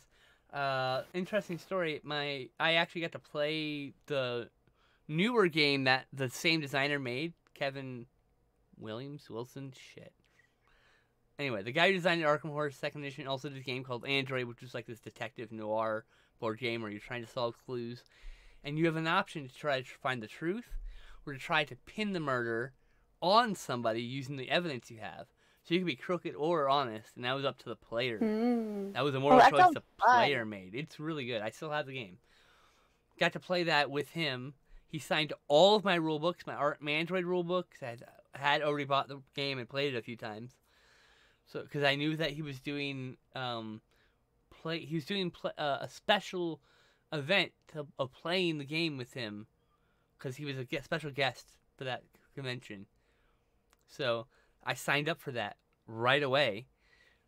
And then I played the game a few times beforehand to get a hand at the game, devise some strategy, talk with some nerds on the internet, so I wouldn't look like an idiot in front of him, you know? But he signed all my Arkham Horror rule books, every last one of them. Because I knew, like, the boxes weren't destined for this world because they're falling apart. They're, like, literally, I have taped every corner of every box that I currently have. Every corner of every box is taped to an exceeding amount. I've gutted the original divider. I've built custom dividers to hold all the cards. So one box holds all the cards for the base game and 5 large expansions and 7 small expansions. And there was over 1,000 cards in that box for playing this one game. And then I had all the character tokens and other rule books and tokens in one box. And then I had one box that's literally just all the boards, because there's so many boards, they had their own box. That's cool. And I bought custom dice. I always wanted to buy the custom figure set. They had custom figures, but I never could afford the $200 price tag to get them all. I wish I could have. And there's also a $140 box replacement that I can buy. That's all made of custom cut wood with dividers and sword trays for everything in the base game with sleeves. Because, of course, I had to buy special board game sleeves in 2 different sizes. Both mini size for the mini cards and narrow Yu-Gi-Oh! Fucking size cards. Did you say Yu-Gi-Oh! Size? Yu-Gi-Oh! Size cards. But actually, it was a little bit taller. Because it was the same height as the Magic card, but it was the same width as the Yu-Gi-Oh! Card. So it's either, it was, you go into a Yu-Gi-Oh! Sleeve and peek out the top, or go on in a Magic sleeve and have all this extra flappy shit, so that someone made custom sleeves, which I bought, and I double sleeved most of that stuff, so it's protected from moisture, because I got really anal.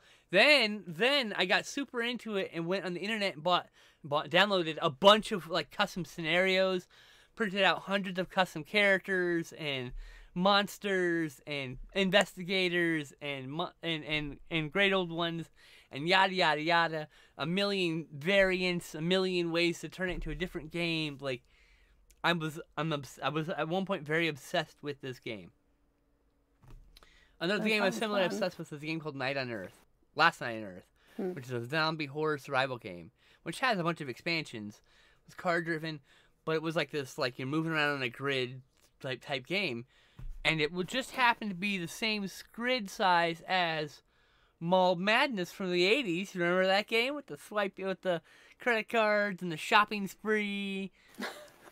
So I found a Mall Madness at a thrift store, and I painted it all black, primed it all black, and was gonna paint everything up, put custom labels on it, turned to a whole like horror themed like mall, and had a custom scenario for it and everything.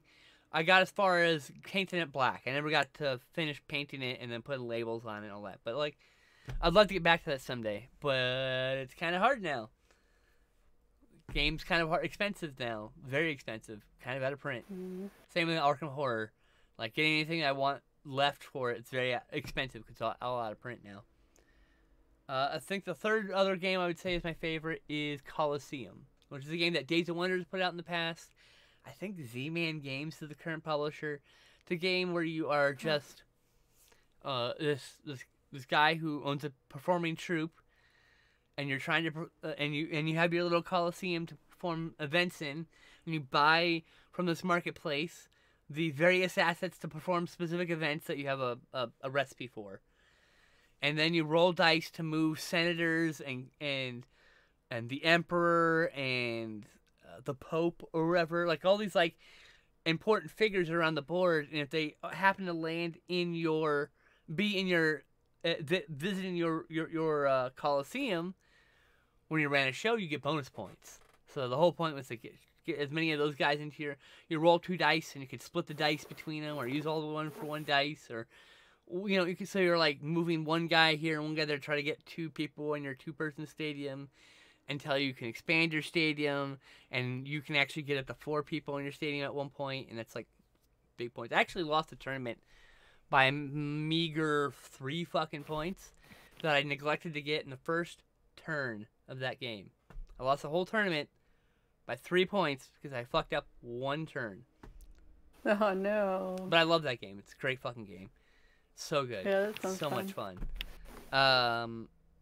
Yeah, those are my 3 big favorite games, I think. That's cool. I can name What 1,000 about you, more.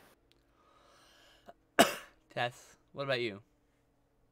Me, so I really think it depends on the person more than the persons you're playing with more than the games, because I've played some great games of Monopoly, and I have played some horrible games that are good because of the people I'm playing with.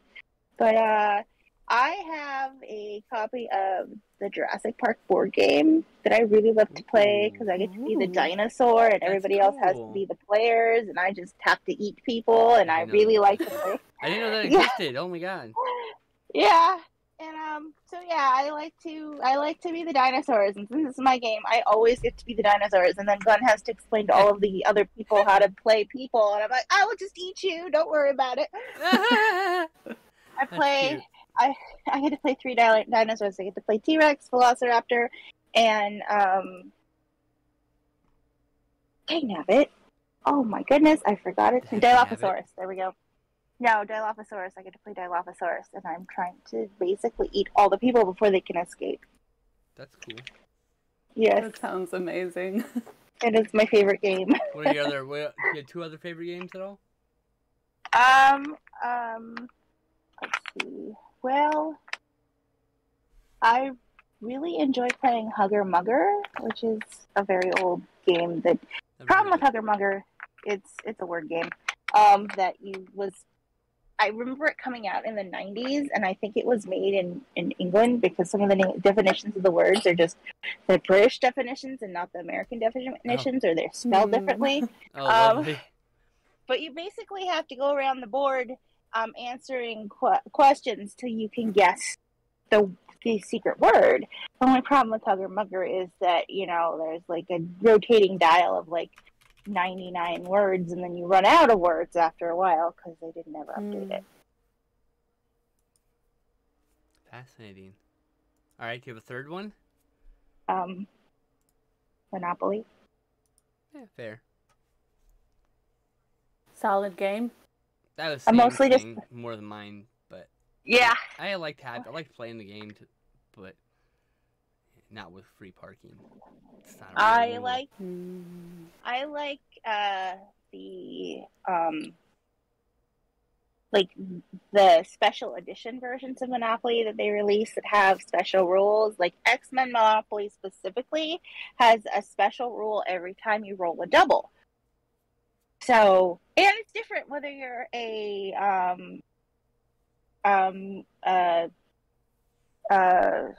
X-Men or a what are the other people? Brotherhood of Evil Mutants. Yes. Brotherhood of Mutants. Oh, yeah. They don't use So the if you're an E word X-Men- anymore. So if you're an X-Men or the other mutant, then you get different rules on some of the doubles. So like if you roll double sixes, say, because I can't remember for exact, you either have to go directly to you can transport yourself directly to any square on the board if you're the quote evil mutant, and if you're a good mutant, you have to transport. Brotherhood. Okay, so if you're in a brotherhood and you roll double sixes, you can transport yourself anywhere on the board. Okay. But if you are X-Men, you can only transport someone else in your team to somewhere else on board. So it's like, different for who you're playing, and it's really fun. But again, you have to have a group of people playing that is going to enjoy that. That's the big thing. I've played great games with awful people that have almost ruined the game for me because it's just such a pain playing with, the wrong kind of person. Like, mentally, like the super, super competitive people who are like, I have to win, and they're going to fight you on the rules, yada, yada, yada. I don't like to play games with those people. Like, if you're in it to have fun, you should be playing a game. Yeah. But yeah. So those are my games. I also like Dominion. And I like Dominion a lot. And I like some of the other card builders a little bit more, but I had everything for Dominion at one point before they started releasing like 10 million sets. We've been getting Dominion sets for my sisters and brothers-in-laws for Christmases for a couple, like more than 1 year, and we gave them both the base game first, right? Yeah. And then we've been getting them different expansions so that when they get together and play, they'll have different things to play. That's because for a while they were all living in Georgia, even though now one sister's in Colorado, so it doesn't work as well. But yeah, so it was like we get together, we can have, different experiences, new. So yeah. Hannah, do you have favorite board games? Well, it's your turn. So when I was growing up, I used to play a lot of Talisman, and its great. expansions. So silly. It's so good. But also a very hyper-competitive game, to be fair. Yes, and I have definitely caught myself being one of those hyper-competitive people who are playing it. It is true. It is very much like that. The game kind of rewards you for being like that, so. So I'd try it. I think your hubby likes it a lot, so if I remember correctly. Maybe he hates it. Shit, I don't remember. Oh. It's just I think what I liked about it was that there were all of these like beasts and monsters, and I really liked the art on the cards. I love the art in the game. Such good art. Yeah. The thing about the game is like it's made to be for like dramatic reversals, so you could have good stories to tell. Like like some people get butthurt when they're on the bad side of the story. It's like, yeah, I get it. Like, yeah, you were winning, then he swooped in and fucking stabbed you to death and took the crown. But that's what happens, That's the whole point of the game. Yeah. Exactly. But I get it. It's not for everybody. with specific people that I've played with who turned every game into a war zone. Yeah. I get it. See, a talisman. Any others? Yeah, so with Talisman, we had like a very early edition when I was growing up, and then somewhere along the way, we lost all the cards. Oh. So we very still have common. the boards, but then the cards we would have to find the old design and print it out ourselves, Or go to or eBay somehow and buy spend it a lot of money. online, which can be very expensive. Parts for that yeah. game are, yes, very expensive. It's very expensive. The first couple of editions of that are very rare. Very sought after. Yeah. Yes, so I wish I had been more careful with our cards in that one. You know, there is a new edition. Technically, it was my brother's game, but I did play it a lot. There is a new edition, you know. So you can just get the new edition. I know. Yeah. I know, but it doesn't. It has different art. It does have different art. Good art too, but no, you're right. It is different art. It's not the. Yeah. It's not the same. What can you do? And then one that I really like playing, I just always have a good time when I'm playing it, is Codenames. Never played it. Oh, yeah, it's fun. No? Oh, it's just really fun, because basically the premise is you have this grid of words, and then you are meant to say a single word to your teammates that ties together a specified number of those cards. That also corresponds to like a good or a bad square on a different kind of key grid, and but you have to do it without triggering your teammates to pick a card that is one of the bad spaces, or one of the spaces that makes you automatically lose. But it's really fun kind of hearing the unexpected ways that people kind of connect multiple cards in their minds. Is like, it's often just absolutely hilarious.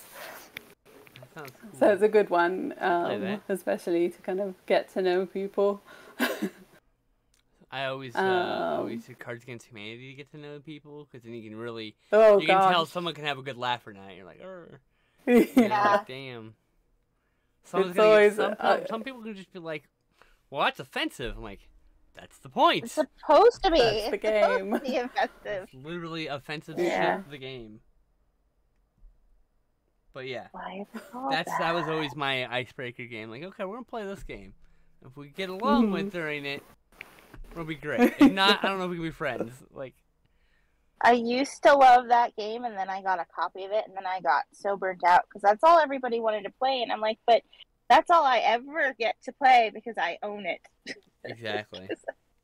Everybody wants to play it. So I think this one's going to stay in black and white, but I did give him a little blush under his cheeks. It's so good. You know. I must use the restroom. Look at Talk that. amongst yourselves. Oh, yay! Alright. Everyone's going to be happy because they're not going to be forced to hear me recite poetry. But I never know what to say during potty breaks, so I just recite like the same poems over and over and over again, which is kind of tedious. Please do. No, I don't want to. I think everybody's sick of the Jabberwocky and the Walrus and the Carpenter.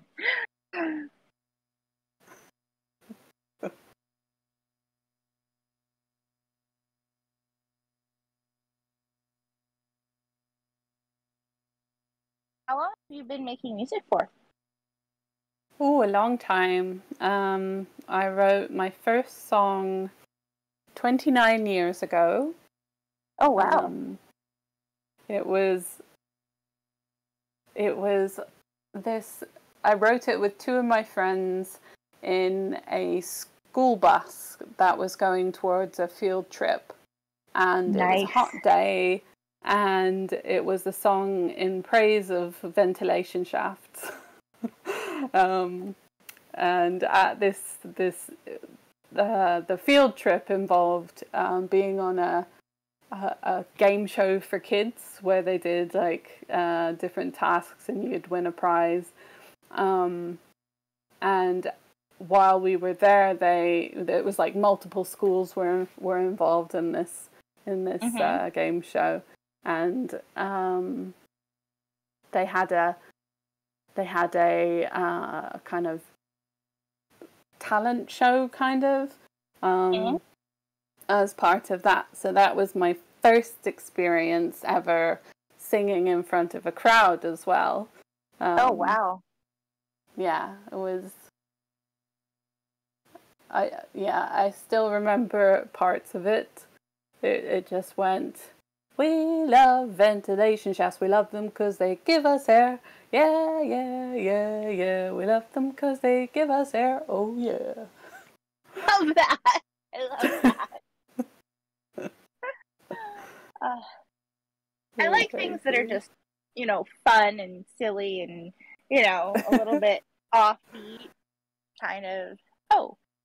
Not many people make up songs about ventilation shafts. A lot of people make up songs about love, but ventilation shafts, that's a niche audience. That's awesome. I love that.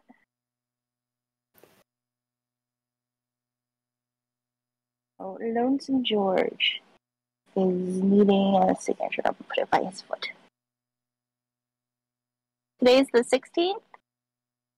16th. Oh. Yes, it is. Thank you. There you go. Ah, he's beautiful. Look at that dude. That's a happy turtle. He is. He's very happy. He got his rock, his love of his life, so of course he's happy.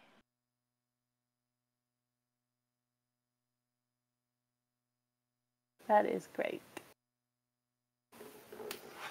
Apparently, I didn't unmute myself. I'm back, y'all. Hello. Tess, you need to move your art up a little bit. It's kind of half on camera. Yeah, there you go. Give me a hand, Grace.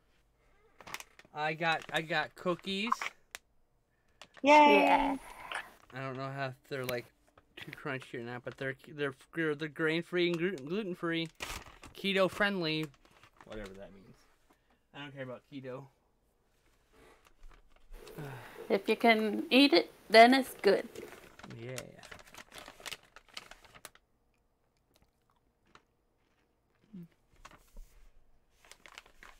Do you have any songs about barbarian ducks?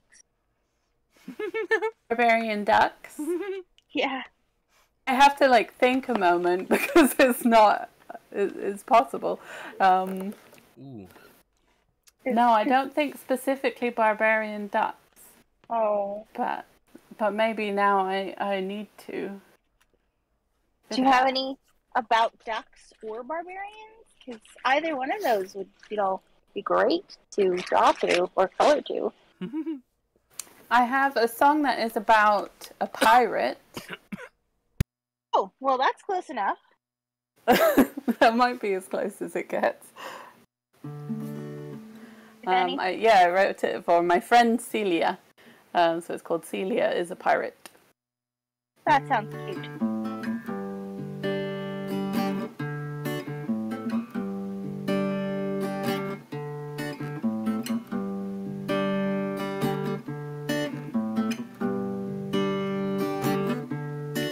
Never was there a more fearsome sound than the clip, clip, clip of her peg leg on the cold ground. Clip, clip, clip, clip, clip, clip. A motley crew of scoundrels follows her wherever she goes, and she switches a patch from eye to eye just to keep them on their toes. She's seen more continents than a map. How about that?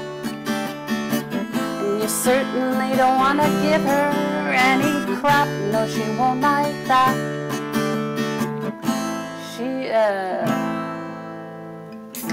You can't imagine the stories that are told about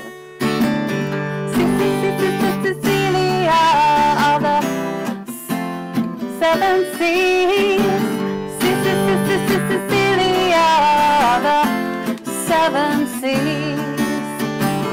Celia is the pirate, the most fearsome you've ever seen. Oh, Cecilia of the seven seas. Alright.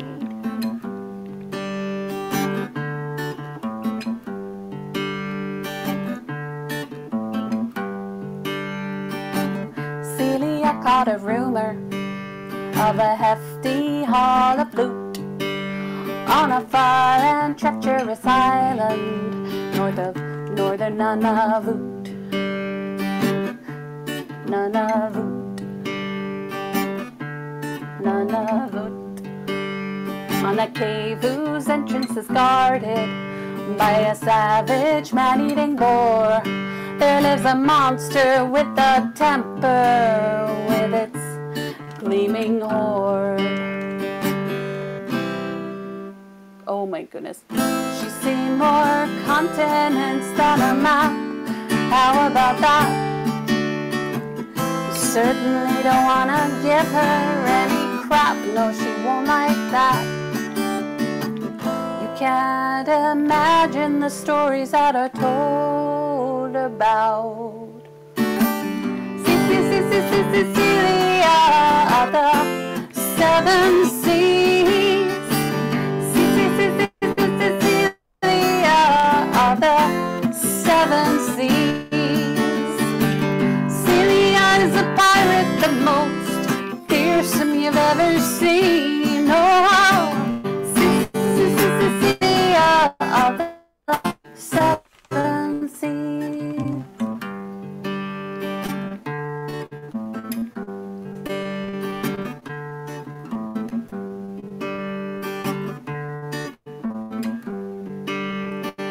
Set off with her finest china to the dark and icy north, where blizzards and storms and whirlpools break boldly forth.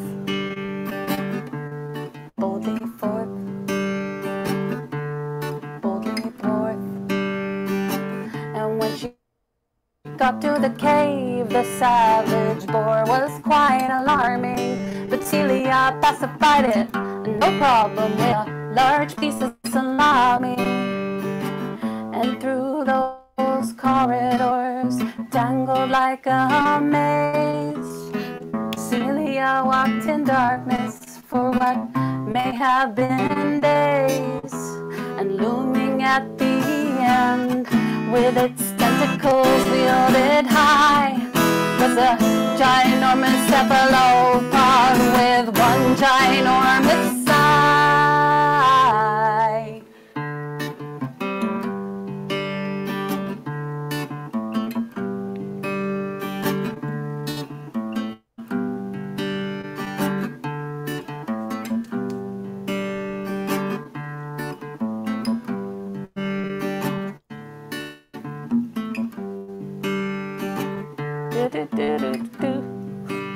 But the monster was so awesome that they ran off and had adventures, and the loot was plumb forgotten. Plumb forgotten. What was that thing I meant to do? She's seen more continents than a map. How about that? You certainly don't want to give her any crap. No, she won't like that. You can't imagine the stories that are told about Cecilia of the seven seas. Cecilia of the seven seas. Celia's a pirate, the most fearsome you've ever seen. Oh, Cecilia of the seven seas. 'Cause the monster was so awesome that they ran off and had adventures, and the loot was plumb forgotten. Plumb forgotten. What was that thing I meant to do? She's seen more continents than a map. How about that? You certainly don't want to give her any crap. No, she won't like that. You can't imagine the stories that are told about Cecilia of the seven seas. Cecilia of the seven seas. Celia is a pirate, the most fearsome you've ever seen. Oh, Cecilia of the seven seas.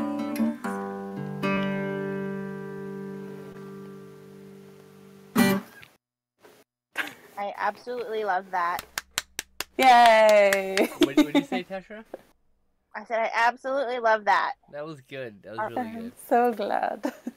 Barbarian duck is forgotten. We now have pirate duck. Oh shit! That's what happens.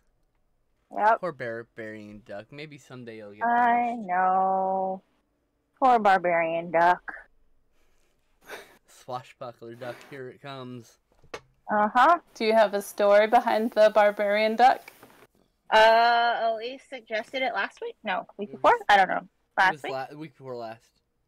Oh. We were just fucking Yep. around, and I just said, you should do a duck, a barbarian duck. And she's like, what's a barbarian look like? So I like, go to Google and type in barbarian. I mean, like, shit. You'll see. They got fur underwear on and shit. And so we had a whole discussion For underwear. about how to translate into duck terms, and we did. Because she was like, I don't know how to put the duck feet in a boot. I'm like, well, you can either just put a boot on him and just pretend he doesn't have duck feet, or you can make it like a ankle cuff or something instead of a boot. You can still with little flippers. A duck foot boot? Yeah, a duck foot boot. Ankle cuff.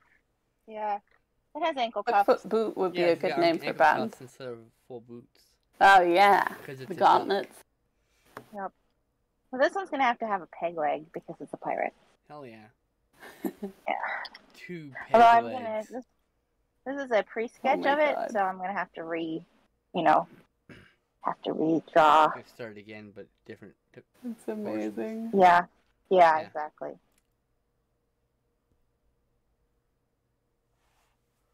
I love the motion in it. Thank you. Yes, I am blessed by many great artists in my life, of many different Yay. realms of artistry. I kind of think you collect us. I do. Artists get like, y'all like give my soul fucking breath. Like Jesus. As long as I have... Oh, go ahead. That art is the reason why I want to live like closer to civilization. So like, I can be surrounded by a bunch of queer artists. 'Cause that's just what I want. Like, I want vivid, beautiful things, creating vivid, beautiful things. You know. Yeah. Someday. Someday.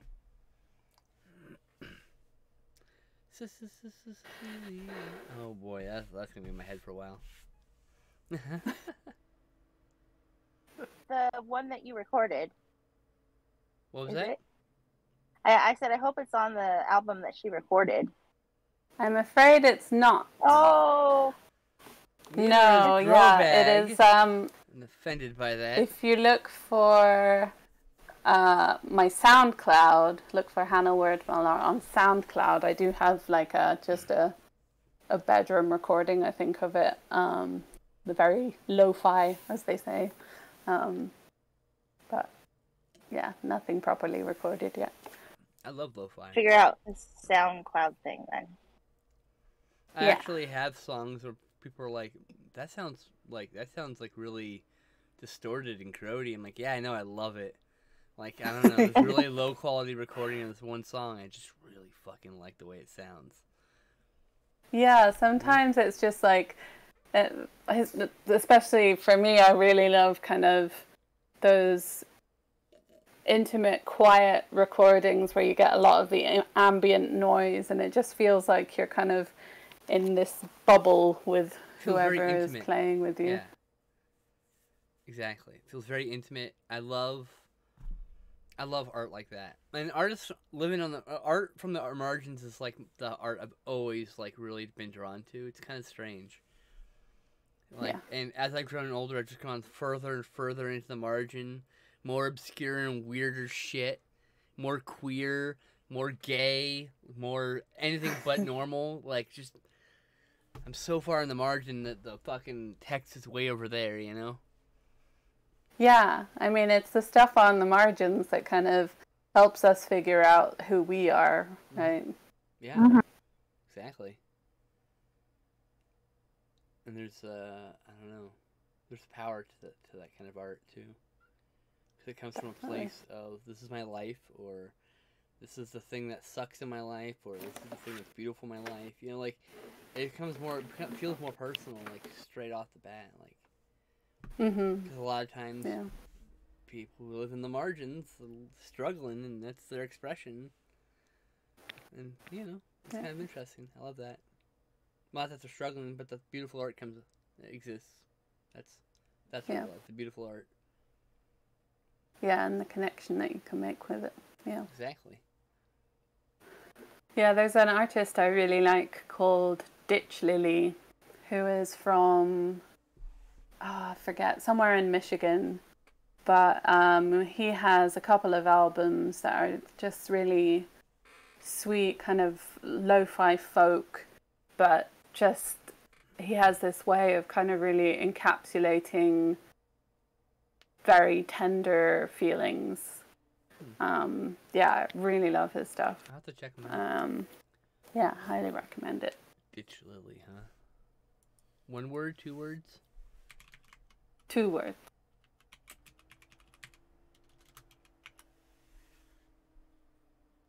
Got it. Now I'll leave that open and listen to something later.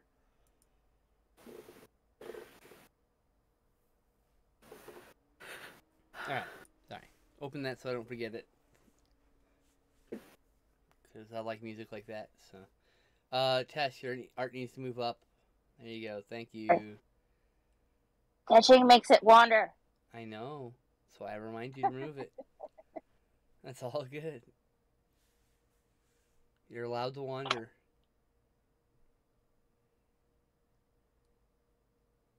Now you have a pair of ducks. Well, I have so many ducks. that duck is a sketch, an unfinished duck that will never live a life. Well, That's the way it my goes. art teacher told me that if it's not coming out right, instead of spending 2 hours on a picture, or 4 hours, or however, and have it not come out right, just start over. That's very good advice. Yeah. That's definitely something that I always waste a ton of time on. Same. Perfectionism sucks like that. It is really hard to get used to that, though. Really hard to just start over when you started something. Do do do do do do do do. Do you know what pirates look like, or what pirate clothes are? They're like poets, aren't they? They got big bellowy sleeves and And cutlasses. Poets with swords. I like it. I don't know if I'm going to be able to do an eye patch on this duck. It just It's enhances gonna the have a poet's fillet. danger. Ooh. Poets are dangerous. will it have a smaller duck on it as a parrot? That's great. Oh my god. No, probably not. But I'm going to have to do just like a bunch of like sidekicks, because we were discussing duck sidekicks last week, and I think we came up with like geckos and chameleons. Gecko would be good. Yeah. We did talk about a pirate briefly, and then when it's like think like a duck with a gecko as a familiar or a pet would be cute. It would. Yeah, that would be very Oh, cute. you know what this duck would have to have, though, is a shiprat. A shipwreck. Yeah. Yes, a shiprat. Or like something that wouldn't normally be on a ship, like a squirrel. Like a duck. Like a little squirrel, yeah, like a little sugar glider. Hangs out on his shoulder. Because they're very small. Chipmunk.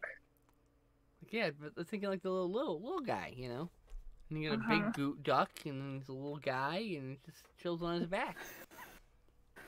Just a little guy. Just a little guy. He steals and thieves because he's a little guy and no one notices. I think the ducks will notice. Maybe.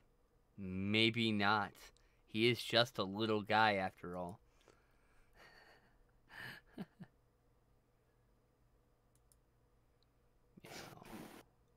Meow.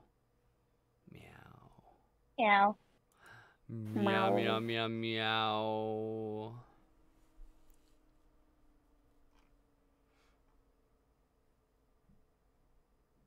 swashbuckler belt.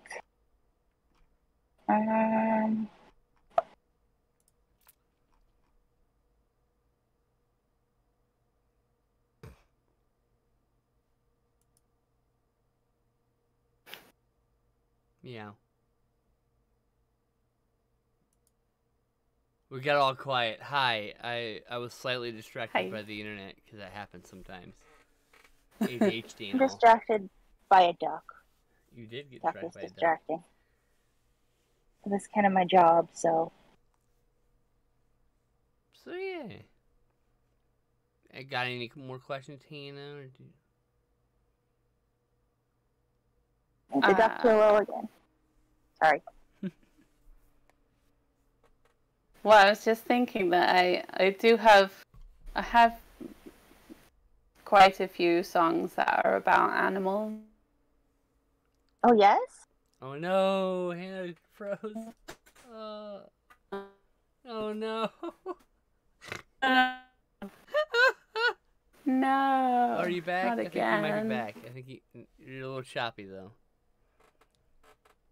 No, not back. Frozen. Crap. It's just gonna. I think it's gonna take a little while for it to catch up, but And hopefully have a it'll little be okay. hiccup. Up. I Boo, think boo, we're boo, okay. boo, boo. Okay.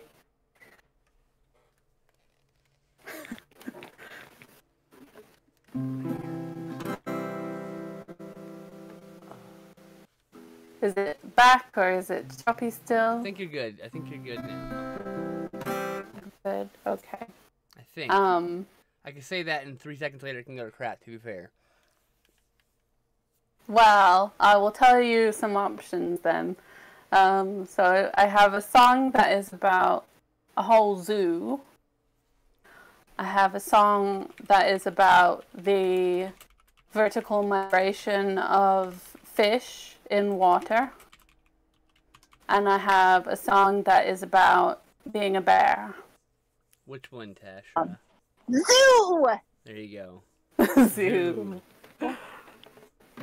This is one of my favorites to play live because I always ask the audience to make animal noises just all the way through the song. Oh.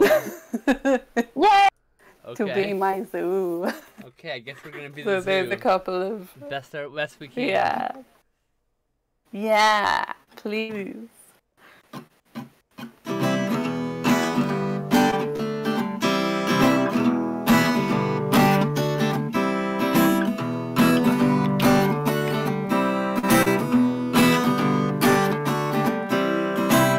They say an elephant never forgets a face. And now I wonder, will he remember me too? From when I was 2 years old and I went to visit London Zoo.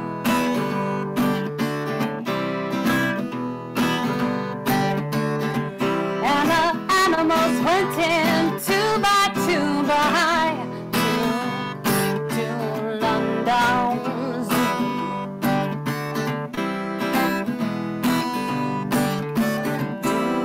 Buffalo, and if so, why can't they just get along? I think they'd be fine if they went to visit London Zoo.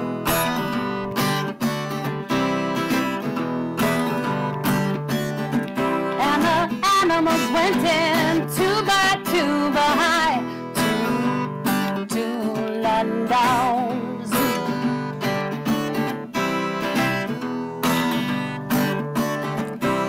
And then one day the tiger went on a little rampage after having successfully picked the lock of his iron cage. And he went into London and painted it red, but when he was done he hung his head in shame and said, "Oh, you never know what you've got until you've lost it.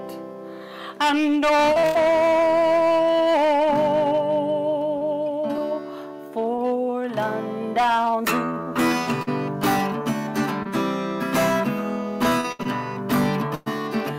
And the animals went into my tuba to London Zoo.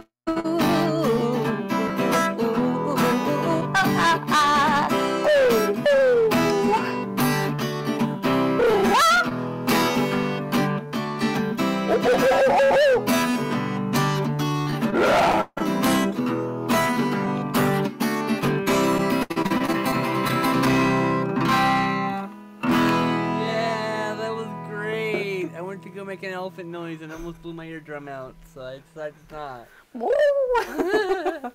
You gotta be careful with those elephant noises. I tried to do the like that, but like it didn't work. And I just went, eh. That was great. I fucking loved that. I want to be in a live audience and everyone's making animal noises. That'd be really cool. Yeah, it's pretty fun, especially when they get really loud with it. That's what I like.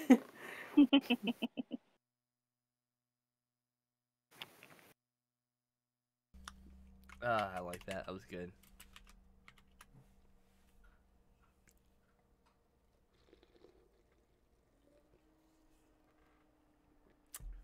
Oh, you got the patch.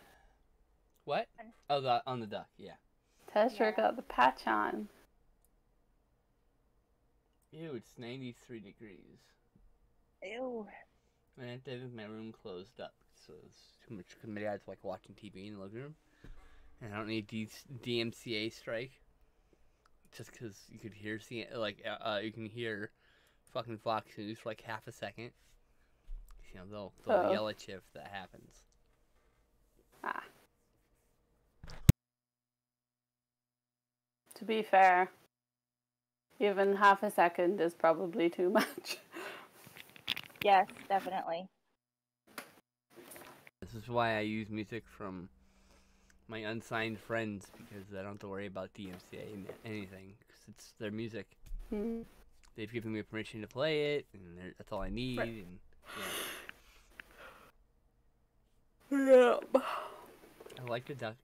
I like the duck patch. It's cute. The eye patch. That's I don't know why I said duck patch. Every time you play a song, it gets stuck in my head. So there you go.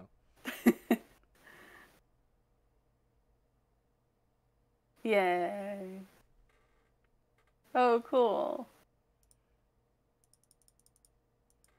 I don't know how to reply to that. Sometimes people say things to me, and I'm pretty sure it's my autism, and I'm just like, I don't know how to reply to that. Here's some hearts. Hope it helps. That's a very nice default.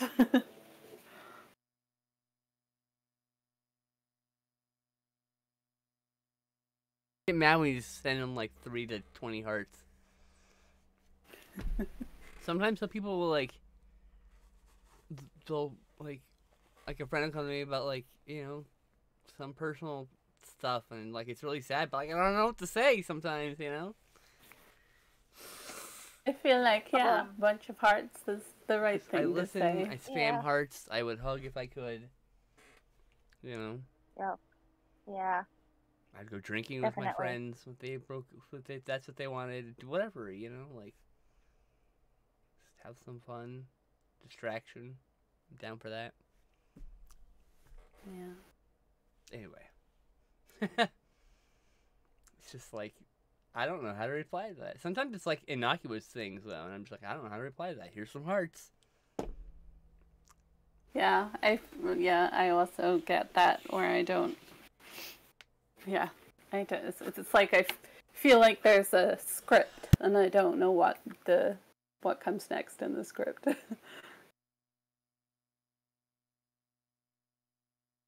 It's like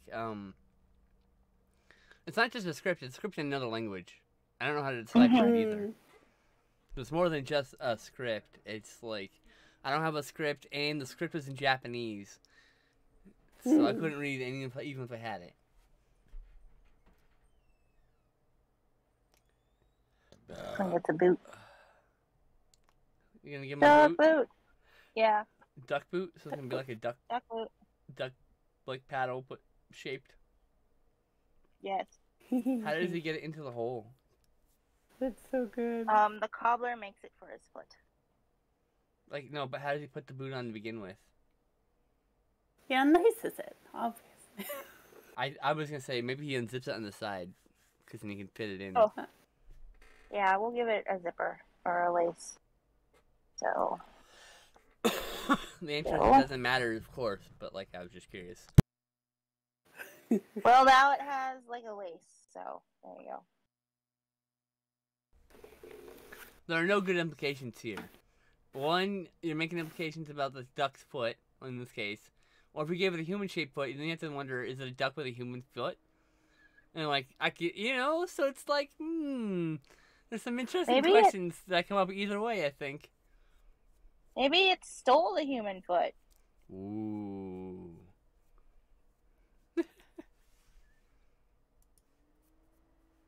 Maybe it's just part human, jeez. A waistband. Well, all I know is that the duck equivalent to gold is corn. So, you know, Why? because ducks love corn. Oh. Okay. And Fair. it's really hard for a duck to go pick corn, so they gotta go steal it. Thus the piracy. Or of they the gotta ducks. have a friend give them to, but like, Well, have friends then in you high have to places have. to get Yeah. corn given to you. You have to have connections. So they sail the 7 ponds looking for corn that has been given to pigeons. How dare the pigeons eat the corn? He sails the Great Lakes. There you go. That's big enough to have like a boat on it and be a pirate. Maybe they're airships. Maybe ducks have airships. Ooh, that's a good idea. Maybe it's like a dirigible. They all jump like maybe it's a boat but with like dirigible instead of sails or whatever. Mm-hmm. There you go. That's the duck pirates. This is how kid shows get made, folks. Just like this. Bunch of friends being nerds. I'm like, oh, wait a minute. What if the duck was a pirate and they had a dirigible? And an eye patch. And I would watch that show. I would watch this show. It'd be cool.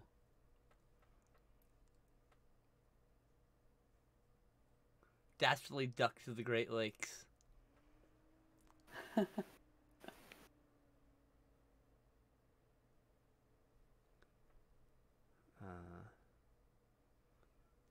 Call one episode Mallard Malady. The Malady. Yeah, we can come episode Y'all titles got before we come scurvy? up with scripts. That's how it works. Because all the Maybe episode they all titles have have to be like silly things scurvy. like that.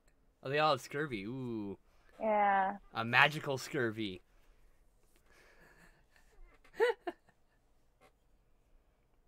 I have to defeat a ghost on board to remove the scurvy curse. Or eat more fruit. I mean, as a kid's show, it could definitely just be about eating more fruit. That's a good fucking point too, actually. The scurvy curse. Sounds funny. Yeah, I feel like that was a missed opportunity in my youth. Like, I heard scurvy, that was bandied around quite a lot, but no one ever connected it for me to just needing to eat some fruit. Wait, you had scurvy? No, just like, Oh. I feel like I was always like hearing stories about people with scurvy and the word scurvy in pirate talk and stuff like that. Got it. Understood. Ah. Shit, when are they streaming? What are they streaming? I don't remember. Oh yeah, Django Unchained. Starting at 3 p.m. my time? 6 p.m. my time? No, 3 p.m. my time. Oh, all right. Well, they're starting soon. Cool. Oh well, that happened. So I was like, I have to like figure out math to figure out when I'm, they're gonna watch Django. But I mean, we'll be done with this, and they'll still be watching Django. And I've seen Django like 3 or 4 times. So Django Unchained specifically, and Django Yeah. the original. Yeah. Django, Django.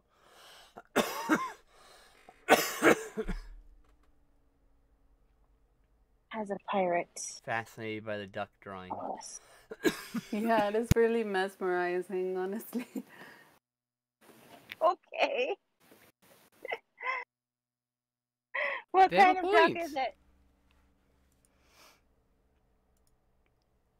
What's that, Tesha? I said, what kind of duck is it? We don't decide what kind of duck it is. It's going to either be a mallard or a barnyard duck. Which, honestly, I feel like a barnyard duck would be more fitting. I think a barnyard duck works. They've got to have like, if this were like a crew for a cartoon, there'd be the one rooster, the one of the, like the rooster, but it's one of them big fluffy roosters. The ones that look, whoosh, Yeah. He'd be a flamboyant, like musically inclined, not quite a bard, pirate, basically. I mean, A Don because it Juan can't be that duck. close. It can't be that close to Alan Adele, right? Yeah. And then they would have one non-bird person, and they're always on the ship. They're the driver of the ship. I don't know what. Non-bird I want to say like a person. raccoon, something big That and could bulky. work. Or a mongoose. Mongoose. Yeah, like a Ooh, ferret mongoose kind of have always thing. been depicted as evil. That's. Maybe it's scared of like leaving the ship because it's scared things will be like attacking it. So maybe it's a scaredy mongoose, but really good navigator. And he's got in emergencies he's got like Icarus style wings, but they don't work so well, so he can only glide. So. Well, I mean, that's important for a mongoose on an airship, right? Yes. I mean, I'm sure he has a Yes. parachute too. Yes, I definitely. think we're being buzzed Definitely, again by okay. the fighter So- jets. Okay, Sorry so if wait, you hear like, that stream. hang on. So we've got. It's a we've got- VHS filter for my camera, yeah. Duck. Welcome back, Speedle. And yeah, we've been back for about a month and a half now, roughly. So yeah, And there's a duck then- captain, a chicken, and he's the first mate. What are those? That fucking fluffy chicken. What are they called? What are those called? Like a Silkies? bantam? Is that Is that what they're called? I Okay. don't know. First mate. Okay, and then we have a mongoose. It's afraid of everything. No, they're called Silky. He's a silky chicken. Oh, silky. Yeah, Southeast Asian chicken. And what did we decide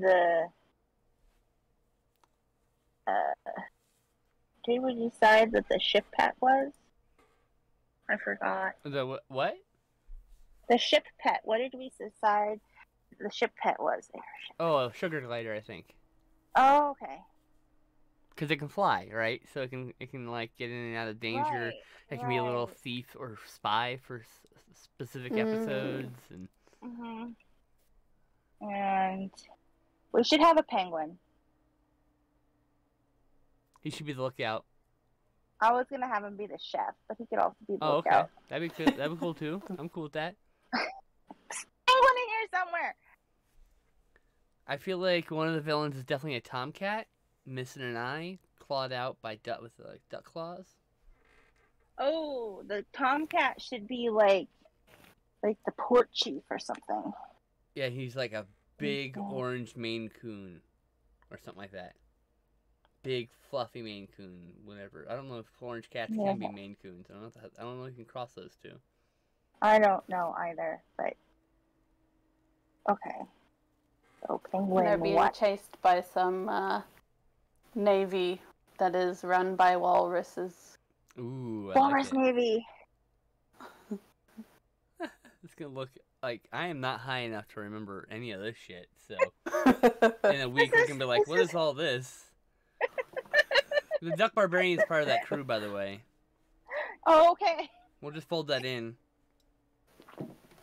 I mean, we'll just have like he's just from another. Like that's the thing about pirates; they're from all over, right? So We could have a spin-off where he goes off on an adventure of his own. we could just have episodes where he goes on adventures, and you can have Yeah. feature episodes, like you know. I think they should have one member of the crew who's a fish. The Who Mallard has to be kept in a Marauders. fishbowl. Ooh, that's cool. Fish. I like that. Oh, Mallard, the fish could be the lookout. Mallard Marauders. Yeah. I think it's funny that there are no Mallard Marauders on this ship. This is just what it's called. I mean, maybe we should definitely have one of the characters be Mallard, just so it's, you know. Like, Maybe they just come from the port of Mallard. Ooh, there you go. Maybe the countries are named after the types of ducks, and there's no actually named. They're just called ducks. They're just people, or whatever. Yeah, they're just... No one talks about. There's no breeds of ducks to ducks. They're just ducks, you know. So I think the countries, the ports, should be named after various animal subgroups like that. Mostly ducks and chickens and things like that. Like they go to a place that's like traditionally chicken-like territory. There's gonna be mostly chickens there, and it'll probably be named after one of the types of chicken. Like the Port of Silky, as an example, could exist. You know. So I've got a Walrus Navy, an evil Tomcat Port Chief, a Penguin Chef, a Fish Lookout in the Crow's Nest. They're flying an airship, Duck Captain, a flamboyant chicken first mate that's a Selkie, a mongoose that's afraid of everything that does the navigation, a sugar glider as the ship's pet. So, Hell yeah. I mean, if it's not a TV show, it should at least be a book series. We've got the skeleton something here. It's kind of cool. Yeah. We need a few more characters for the crew, obviously. Yeah. Well, I feel like those would, like, develop over time as you're like, oh, we need somebody to do something that we don't have cast yet. And we're like, this! And then they just stick around. Some of them, and I think others should be one-off characters. Like, Well, obviously, we can leave lots of characters in ports. but yeah, I think there should be, like, just like 3 people on that ship. Like, that's not much of a crew, it's not a point. Well, no, but... And yeah, like, you're gonna have faceless people, but people want, like, a team. And I don't know. I think a few more characters would be good. It's the officers, right? So we've got the officers, and then you've got the deckhands. So officers are obviously your main cast, like with Star Trek. Oh, I think we should have casts in all strata, because, like, that's the thing they did with Star Trek, too. Guinan wasn't fucking command. She was some lady who worked at a fucking bar. And there were whole episodes around her character. Later. So. She also came in later, though. They didn't Okay, start with bad her. example. Oh my god, whatever. Choose a different character. Worf isn't part of command. Worf? I guess he's chief of security. Whatever. Yeah, he's chief of security. I can't believe a hothead's the chief of security. Like, what a great idea. Well, I mean, it was Tasha Yar. Yeah, what a great idea. Fuck. Left. I mean, was it? I don't remember what Worf was before he was. I think he was Helm. Yeah, I think it was Helm before that, yeah. Helm. I mean, that kind of counts because they're on the bridge all the time. Helm is definitely not command. Helm is just a person on the bridge. Same with science. But he's same bridge with crew. But, like, there are characters in Star Trek that aren't bridge crew that are important. Okay. Miles O'Brien, for example. He also came in later. I think you're looking for Counselor Troy, because why the heck was she there? She's morale officer, that's why. She's the counselor. Yeah, she's a morale officer. She's there to basically maintain morale of the crew. I mean, like... Nobody else has a morale officer. Yeah, they do. Like, that's the thing. There's people who like plan events and shit for the people to do when there's off time, and you know, like there's like this shit exists. It's not like This is just going to divulge into really soon feeling bad about Wesley Crusher. I don't feel bad about Wesley Crusher. I feel bad he was on there. I also feel bad for his actor because he kind of gets a lot of shit. Well, you know. I don't want to get into it. Okay. Anyway, I'm going to color this duck. I'm taking a rest break. You're good. Which means, yeah. if Hannah is willing, we can have a song. Yay! Oh, yeah. If you don't want to, you're cool. Just chill. Like, whatever. No, I'm happy to play. I'm very much enjoying Gotta the music, do by the one way. that's about being a bear. Hell yeah. Which is the only one that my band has a recording up of online. But my band, Django Moves to Portland, we named ourselves after a cat who was owned by my dear friend Brian, who was in a band that I was initially part of called Chonk. And then when he moved up to Portland, I kind of stole all of the members of Chonk and we formed a new band with my songs called Django Moves to Portland. And this one is called I'm a Bear.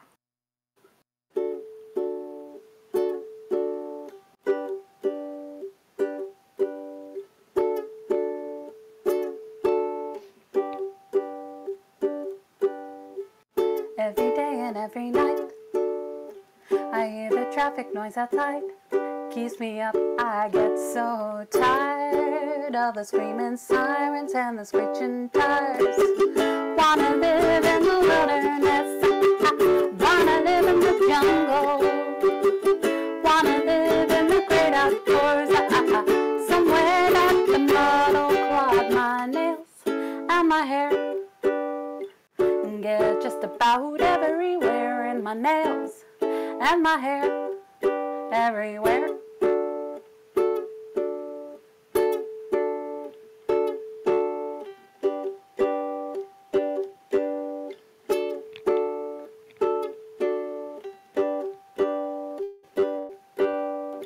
They wake me up at 8 a.m. to run through the exact same day again. I dream of balling on a mountainside. Instead I'm pooping on concrete, selling my pride. Wanna live in the wilderness, wanna live in the jungle, wanna live in the great outdoors, somewhere that the mud will clog my nails and my hair, get just about everywhere in my nails and my hair, everywhere.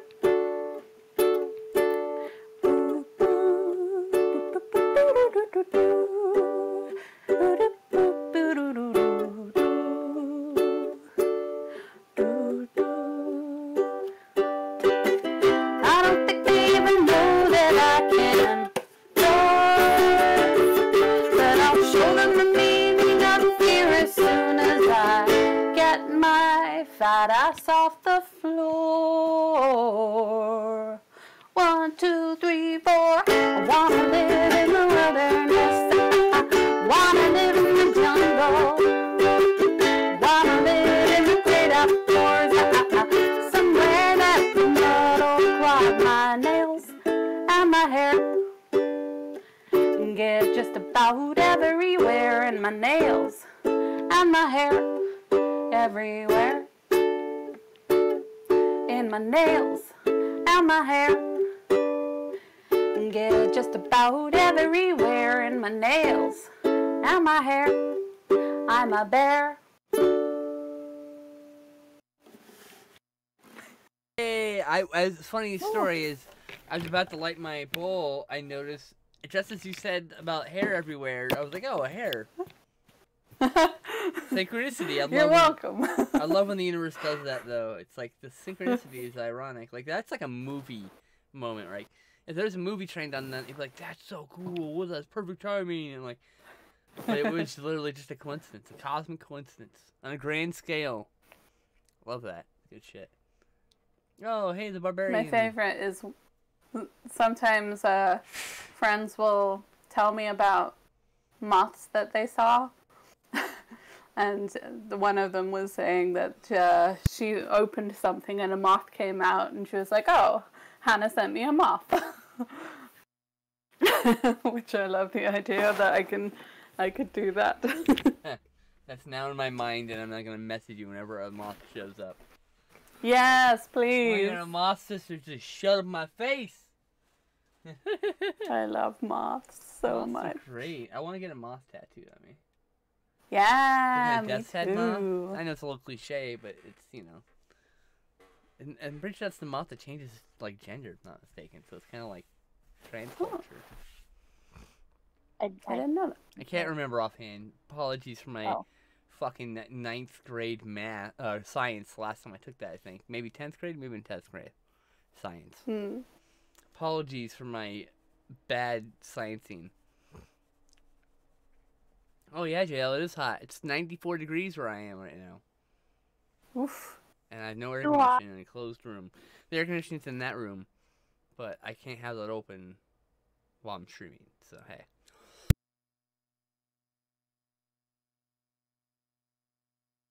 Are you not very uncomfortable? No? Oh, I like the warm, That's actually. I'm the person who, if you're not careful, will live in 82 degrees always. I don't know. Every single exercise I has been like, it's too hot to like cuddle. I'm like, what are you talking about? It's never too hot to cuddle. I don't have any problem heat. I like it warm when I go to sleep. So that's why I'm like, that's why my last name was Middle Spoon for a long time, because literally that's it. The drawback of being a middle spoon is it gets really hot. Well, guess what? Make me hot. I want to be warm and comfortable. But yeah, I can't sleep if it's too cold. It's like I'm the opposite. I'm just like, I would love it to be just 60 degrees all the time. That would be perfect for me. I'm not bothered by that. That doesn't bother me. But like, I'm the person who, if it gets warm, I'm like, cool, warm. A little too warm right now, but.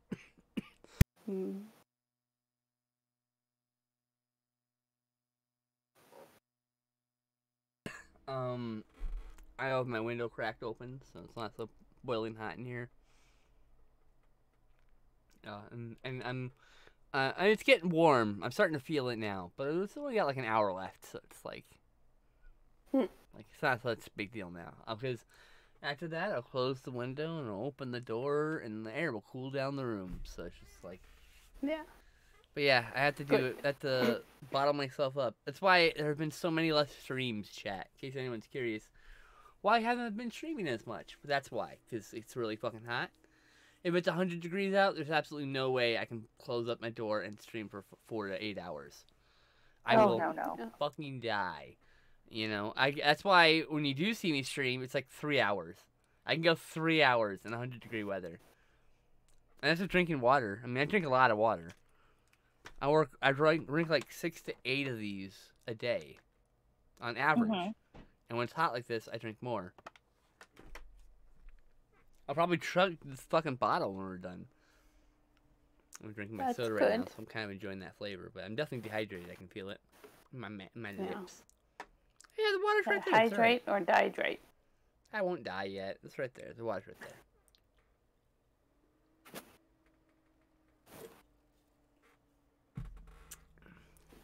But I am starting to mix it up. Barbarian duck. Do do do do. Barbarian duck.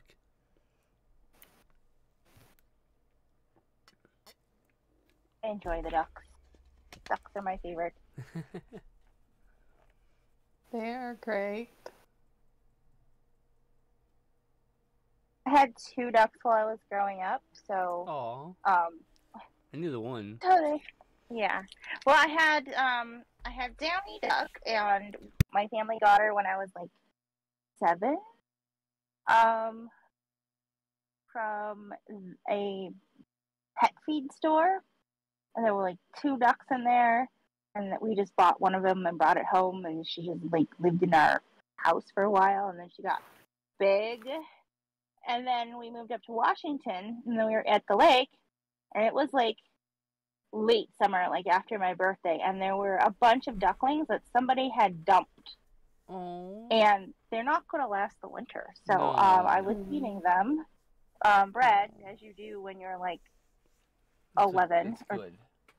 That's good. or Good 12. job. And there was a black and white one who was the cutest thing, and I reached down and I grabbed him. And I'm like, look, I caught a duck. And my mom's like, put that back. You can't have a duck. And my dad goes, look, she caught it. She gets to keep it. And so home he went with me. Amazing. So yeah, he was a sweetheart. Aw, that's good. Yeah. You know, his name was Peep Squeak because he was still squeaky. When baby ducks are like squeaky when they're little and they're squeak. And I was terrible at naming things. My mom named Downy and I named Squeak. That's cute though. What a cute name. It's a good name for a duck. Yeah. Better than Quackers, which I'd probably end up calling the duck. Like, oh, I'm calling it a cat for some reason because I was thinking about cats. God damn it. Quackers and Cheese, and then you'd have to name another cat Cheese. Oh no, you name the cat Quackers and you name the duck Cheese. No, I think naming the duck Quackers and naming an orange cat Cheese would be the perfect thing to do. Or if I could do it the other way. I had a It's snake cheese. named Even though you Mouse. say it's cheese and Quackers. He was a garter snake. What was that? And I said I had a snake named Mouse, and he was a garter snake, and it was yet another thing that I picked up. That's cute. I just randomly pick up animals, just take them home. Yeah, it sounds like something I would have done too. Wasn't allowed to keep any of them, but definitely did that a lot. Well, the garter snake I only kept till it was better. Something had come and bitten like a giant chunk out of it, like a great big chunk, and it was just laying there. Aww. And I don't know why I thought it was okay to pick up a dead snake, but I thought it was dead. It was this bloody dead snake, and I was like, I'm going to move this out of the side of the road. And then I moved it, and it started moving. And I'm like, I'll take it home and make it better. Aww. And you did. And then we let it go. Well, that's good though. Yeah. You mended it, and then you let it back into the wild so it can get eaten by someone else.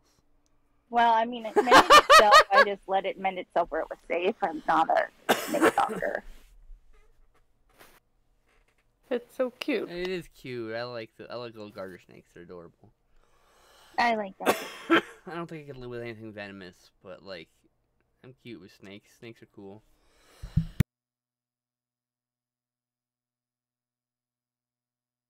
I like snakes, and I like spitters, and I like I buggies. can't do the and I like spitters or geckos. bugs, but like, or insects or Oh. anything. But like, I'm down with snakes and rats and all sorts of other cool shit. Like, whatever. Just nothing that could kill me by mistake, so I'll probably get killed by it. I'm very sad because I'm I mean, allergic yeah. to like rodents and bunnies, which bunnies aren't rodents. So I'm allergic to them Oh. anyway. Yeah. Mm. So I can't do the rats. My sister had rats, and she had bunnies, and she made it. We had to put them outside because I couldn't breathe in the room that she was keeping them in. So Oh, we had wow. them. They had to go out. Yeah. Wow. Yeah.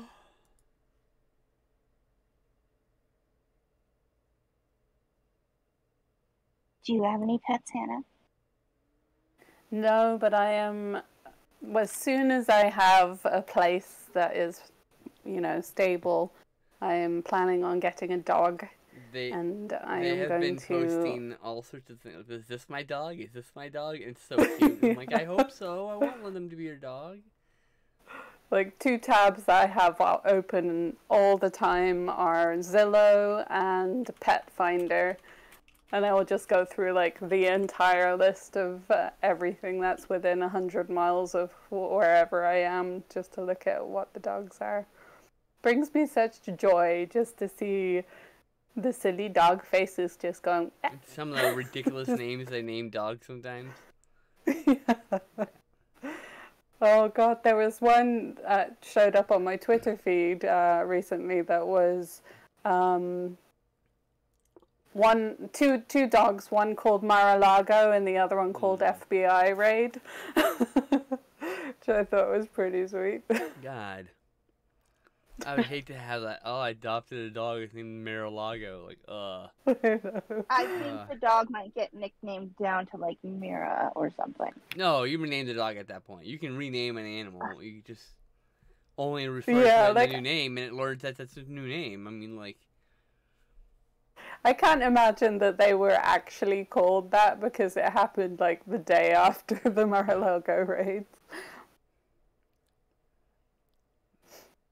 But yeah, I don't think I could adopt a dog nicknamed Mar-a-Lago. I'm like, that's weird. I'll take the FBI raid one though. Honestly, I just want to go to the shelter and just whatever animal is the one that like speaks to me. What the present sack of shit am I adopting? I'm like, oh, the sad one in the corner, give me that one. Yeah, exactly. Whichever one. Take me to the unadoptable room. I want a pet. They're like, oh, but these cats might attack and bite you. Good. I want a pet. I want a pet that challenges me. So you get a feral Persian cat. You gotta groom those cats. So those are gonna be some fights. There's gonna be fights about cleaning that butt. You know, that's a goddamn challenge right there. They are currently having those that fight dingleberries. with Osha. Oh. And she is, she's not a feral. She's just extremely grumpy. And old. She's getting old. She's getting old. She'll be 18 in April. Oh. Yeah. My Yeah, niece. and I pet that cat. she's got. You did. You and Sam came over and pet her on more than one occasion, and we used to bring her out with us on leash to coffee nights. And Oh. so yeah, so she's gotten to the point where she wants to be pet, but only on her terms. And like, if you even like get a brush near her, she's like, nope. Oh, sometimes she'll let Glenn brush her very gently, You but got most one of of the time them she's like, brush gloves that looks like just regular gloves, but they got the brush thing. Then the cat we thing. did. Yeah. She hates it. Actually, on the floor. Yeah. But yeah, she's not happy with being brushed. But I think she's got arthritis like her mommy. Yeah. Poor It's thing. hard. Mm-hmm. She's got good parents though. Like, your mommy still bathes though, Ocha. Your mommy still bathes. Yeah, well, I get it. I mean, I understand. Yeah. Sherlock does that. She'll like sometimes she just won't clean her back paw. And then she runs cat litter all over the house and my bed and my pillow. Yep. Constantly washing my pillowcase because this fucking cat. It's probably a good thing to do anyway, but still. I got into the habit of washing it at least once a week because of her. Ocha is also very much of a she'll be she loves actually stepping on my pillow, so. That's why I cover the pillow. Because I just, cat litter everywhere. I love cats, but cat litter sometimes just shows up places it doesn't belong. You gotta move your art up. Oh. Yep, there you go.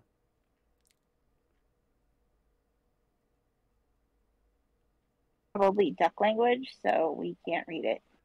Quack, quack, quack, quack. They're like, it's like reading waveforms, but in duck form. It's like duck emoticons. No, that's not the right word. Duck hieroglyphs. There you go. Yeah, duck hieroglyphs. Pictoglyphs, I think they're called, right? Because they're little shapes or something. I think it's more like chicken scratch, but duck scratch. Fair. What is to Tuesday? I thought it was Wednesday today. Oh. Tuesday.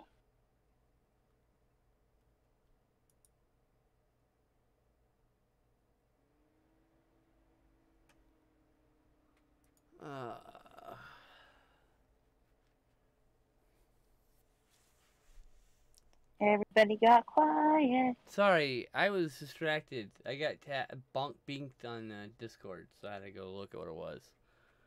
Bonk bink. It was an at everyone tag, but yeah.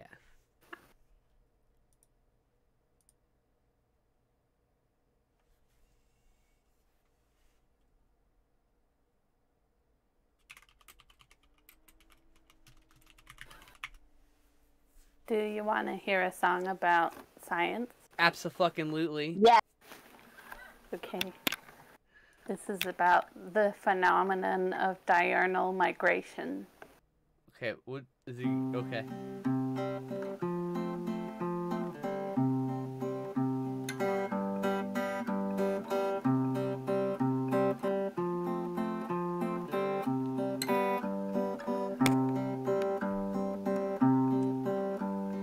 Much of the ocean is not yet explored, though submarines poodle about the seafloor, discovering new species wherever they go, such as elephant-like squid and eels that glow. The following formula is certainly true of predation dynamics down in the blue, from the tiniest plankton to the biggest species, yeah. One thing they eat by another are at. Here is where a dilemma arises, for the noble phytoplankton photosynthesizes and is thus confined to where the sun shines through. So by necessity, what eats them too? But in the photic zone it is easier to see. The surface is a dangerous place to be. The darkness, it offers substantial protection from becoming some predator's tasty confection. So to the surface species travel at night when there's less chance of being espied in the light, but during the day to escape predation they return deeper down, and that's diurnal migration. Yay! True science facts. That's cool. I was about to ask questions about it, and then you answered them all with the song. And I was like, I'll wait till after the song. Kitty. I got a kitty. Oh, that's a good kitty. She was being difficult and, like, way over here where it's really hard for me to pet her. And then, like, she just stared at me, and we just stared at each other, and it's like, hello? And she just stared at me, so I went and turned like that, and immediately she walked over, and now we're doing our normal thing. That's good. Yeah, she's wiggling onto her back now. Oh, gotta have a belly rub. Oh, she is. She likes the chest plate, or the breastplate area of her body rubbed. I guess she likes her boobs touched in a way, if you will, even though her boobs are technically down here. You know, she actually don't like her boobs touched, but like I like chest rubs too. I get it. I get it, cat. I'm cool with it. If I don't do it just right, she will attack me. She'll give me no other warning, and when she's done and through with it, she will just attack me. I'm currently holding her back legs down to lessen the pain. Oh! That was quick. Her fighting to get out from underneath my arm was enough to me to save my arm before she got me. So I have, they're mostly healed, but like I have like scars. There's a scar here. There's that's a barbed wire one. That's a barbed wire one. Yeah, I have like a scar here from when the cat scratched me real deep. I got a scar on this hand here from when the cat clawed me and got her claw hooked in my flesh. Ooh. That one really hurt. That one really fucking hurt. She fucked me up. I was trying to like get her, and she was like biting me. And I was like, "Stop! I know." She's like, she panicked when her claw got caught. She panicked. She didn't mean to like hurt anybody. She just couldn't think. She was in pain and panicking. Yeah. I didn't do anything other than kiss her in the forehead later. You know. She came over to me a little bit later, like I'm still like looking for sympathy, and like it's okay, and I loved on her because it wasn't her fault. It was an instinctual reaction, you know. Yeah. Couldn't help it. If they can't fight, they get stuck and they have to fight. Exactly. And it's like she didn't want to. She just wanted. I firmly believe she was actually aiming for my other hand to try to get her paw released, but like I needed to hold her down and grab it and like pull it out because she got all up in there, and I was like, it hurt so bad. Oh. But yeah, and I got some other scars on my arm, but like, I've got a bruise there from hitting a doorknob. I do that a lot, so there's like bruises all up and down this arm. Like from I got a lot of those bruises too. Not as often. Oh, my side gets hit with doorknobs too sometimes. Like dunk. I'm like, oh. So I'll get like a little circle bruise on like my side, and someone will see me with my shirt up, and they're like, "Where'd that bruise come from?" Like doorknob. I'm like, yeah, I'm just accident prone. It's just how I am. Yep. I run into every bookshelf I own. I stumble on things. I crash into things. I bump my head all the time. I am accidents given life. I am life given accidents. Something like that. Both. Yes, to varying degrees. So yeah. Do you have any more awesome songs to sing for us? I have many more. Oh, well. Just Any- choose one. Hey, I don't know. Give us a funny song. A funny song. You have any more funny songs?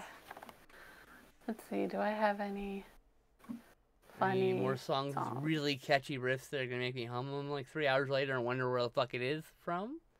You already had 2 of those from me today. I don't know if I have any more funny songs. Oh, I have one that is about mansplaining. Okay. Go for it. It's called Hey Socrates.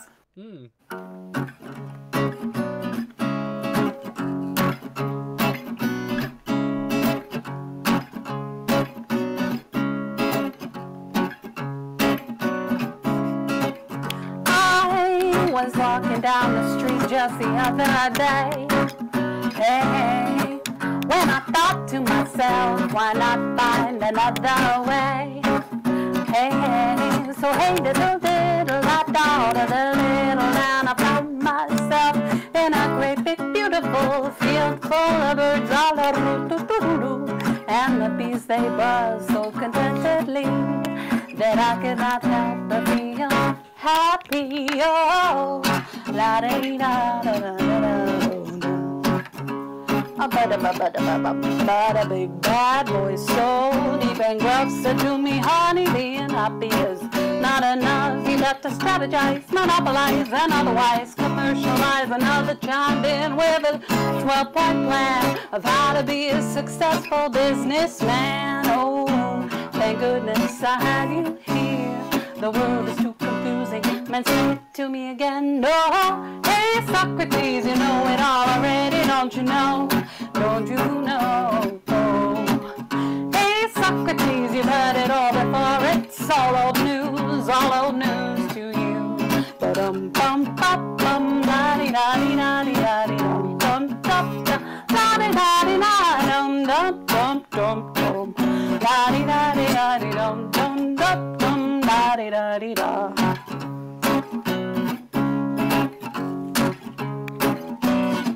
Now whenever I'm going anywhere, I've got a dozen voices, any one time, in each ear, and each one's an expert. That drone makes my head hurt if I have to listen to one more rendition of the key attributes of the human condition. I gotta kick back with a nice pick up the gin.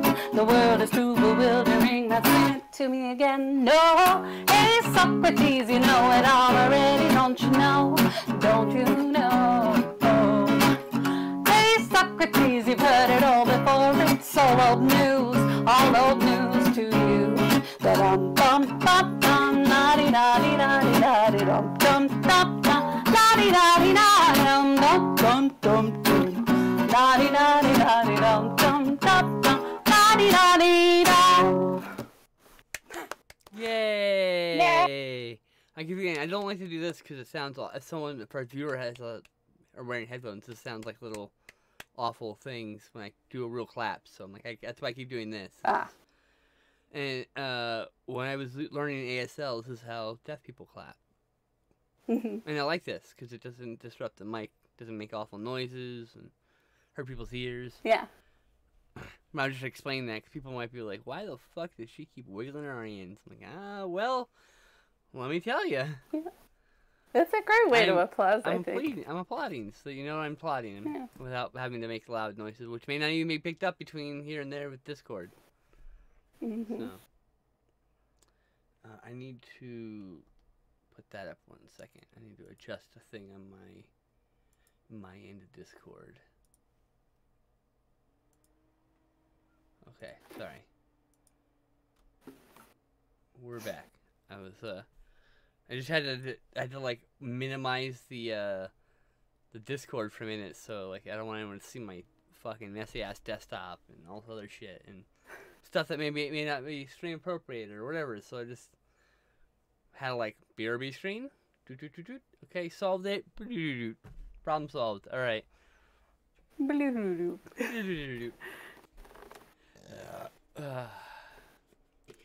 I forgot. I was out of weed and I have to grind more weed. Uh-oh. Yeah. I fucking love that turtle, by the way. That tortoise. That both things. Yeah, it's Technically so good. things. It's so good. Inspiration. Face.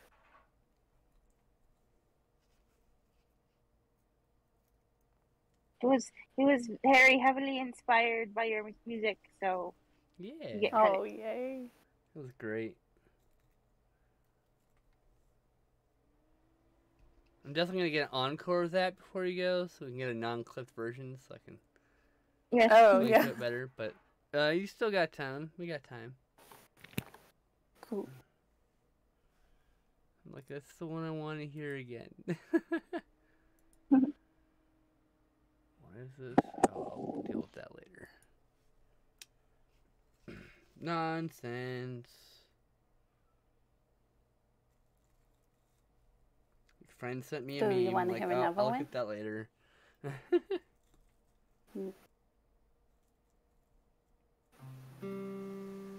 don't normally get DM'd memes, so it's just like, oh, what does this person need? Oh, no. Sorry. Feel free to take her away. Should I play another one? Absolutely. Okay. This one's not... I don't think I have it recorded anywhere. It's called About You. Ooh, okay.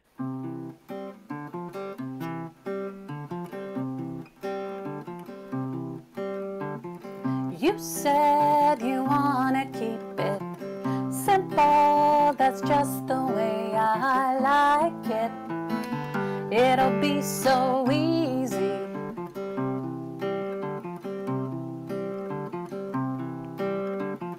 Why do people always make things so very complicated? It could be so easy.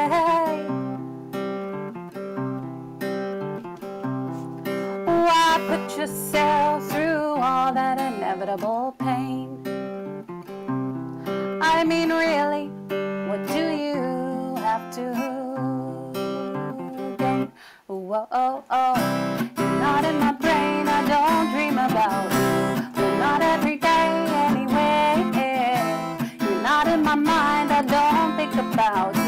Well, not all the time. I don't care about you.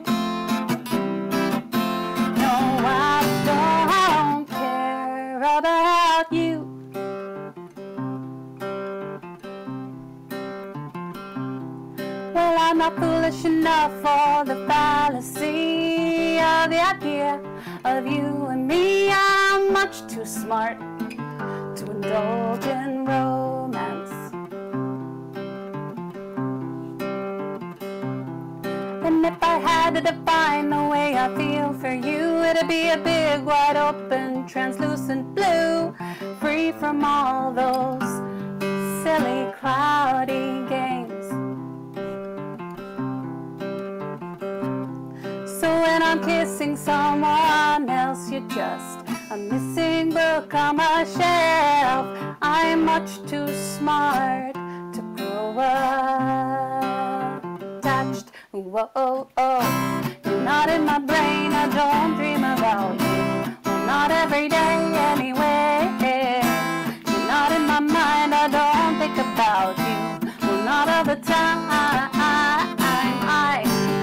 don't care about you.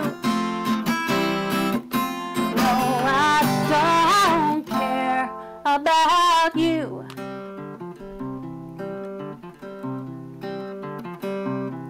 And when it's over, it just ends.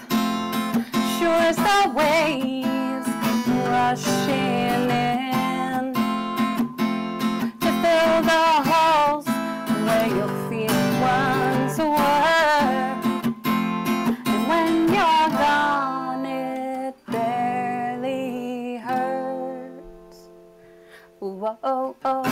You're not in my brain, I don't dream about you. Well, not every day anyway.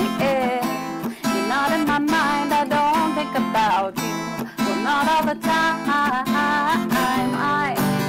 don't care about you.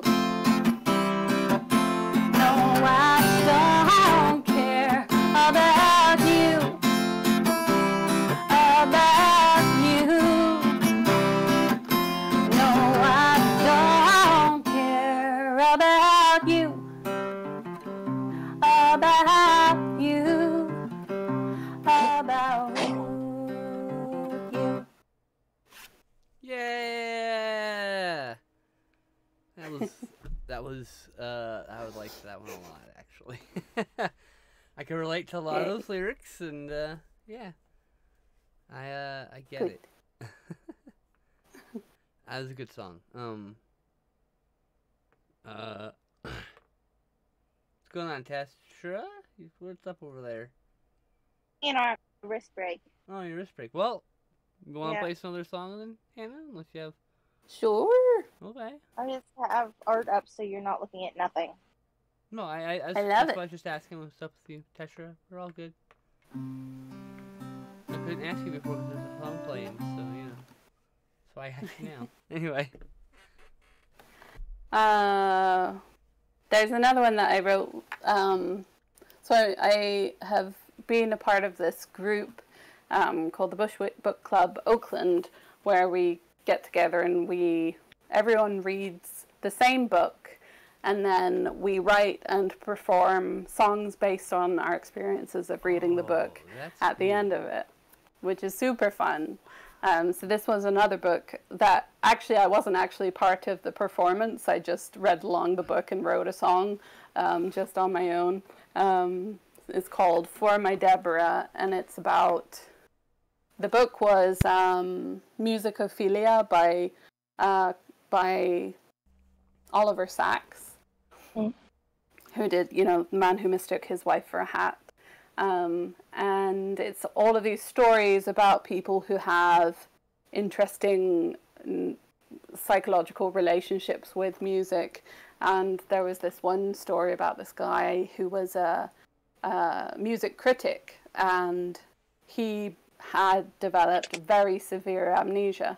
So he wasn't aware of having existed at any other point in time, and really just could not focus on anything that required going somewhere or like some destination or knowing what had happened, except that his wife, Deborah, always managed to kind of pull him back into these these grounded conversations, and he would ask her things like, when are we going to go to Italy, or when do you think that the sun will burn up, and things like that. But yeah, somehow he always managed to kind of find himself in his love for Deborah. So I wrote this song about that. Okay. Interesting.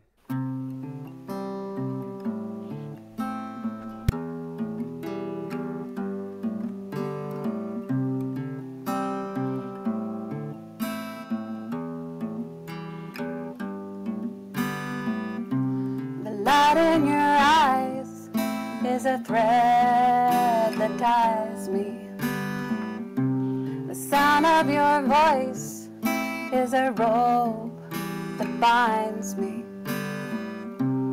to this home I found in the shape of you.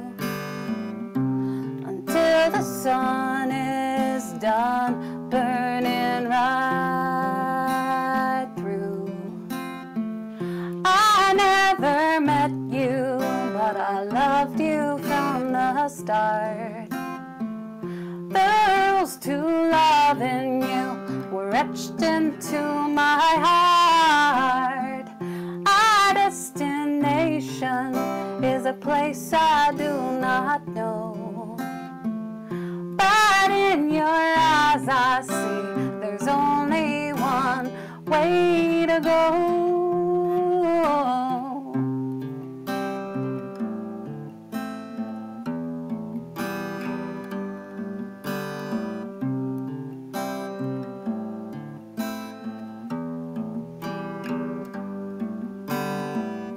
I'm floating through time again. I couldn't say how long it's been since I awoke for the first time. I finally awoke for the first time. I never met you, but I loved you from the start. The rules to loving you were etched into my heart. Our destination is a place I do not know. But in your eyes I see there's only one way to go.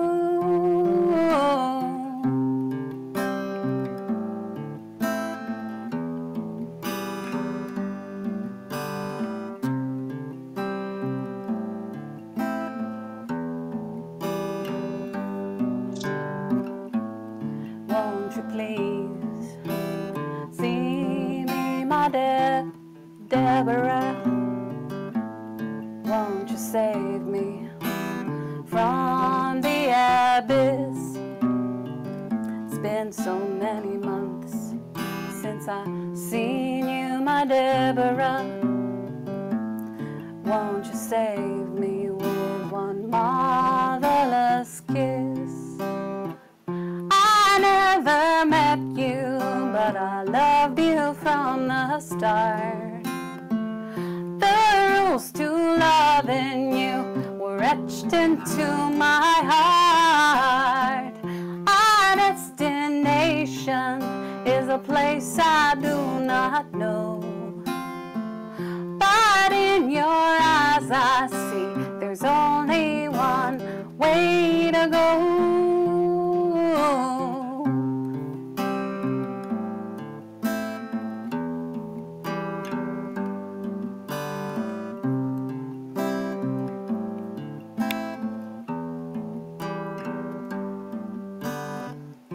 I never met you, but I loved you from the start.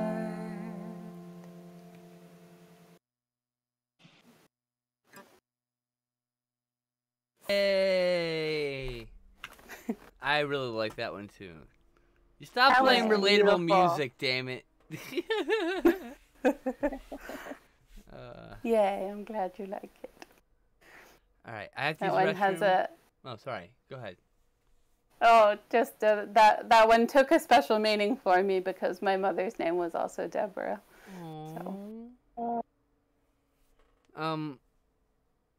Okay, talk amongst yourselves. I must use the bathroom. I'll be back in a minute.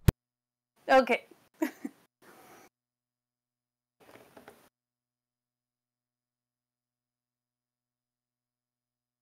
Only words coming to my head are spaghetti sauce, apple juice, pie. Spaghetti sauce, apple juice, and pie.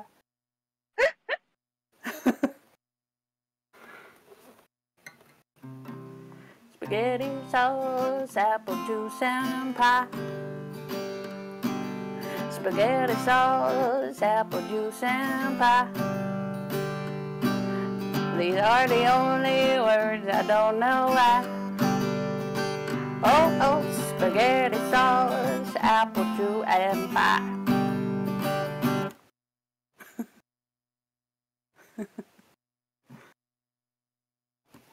Well, so where are you based, or whereabouts in the country are you based? In California. Ah, Yeah.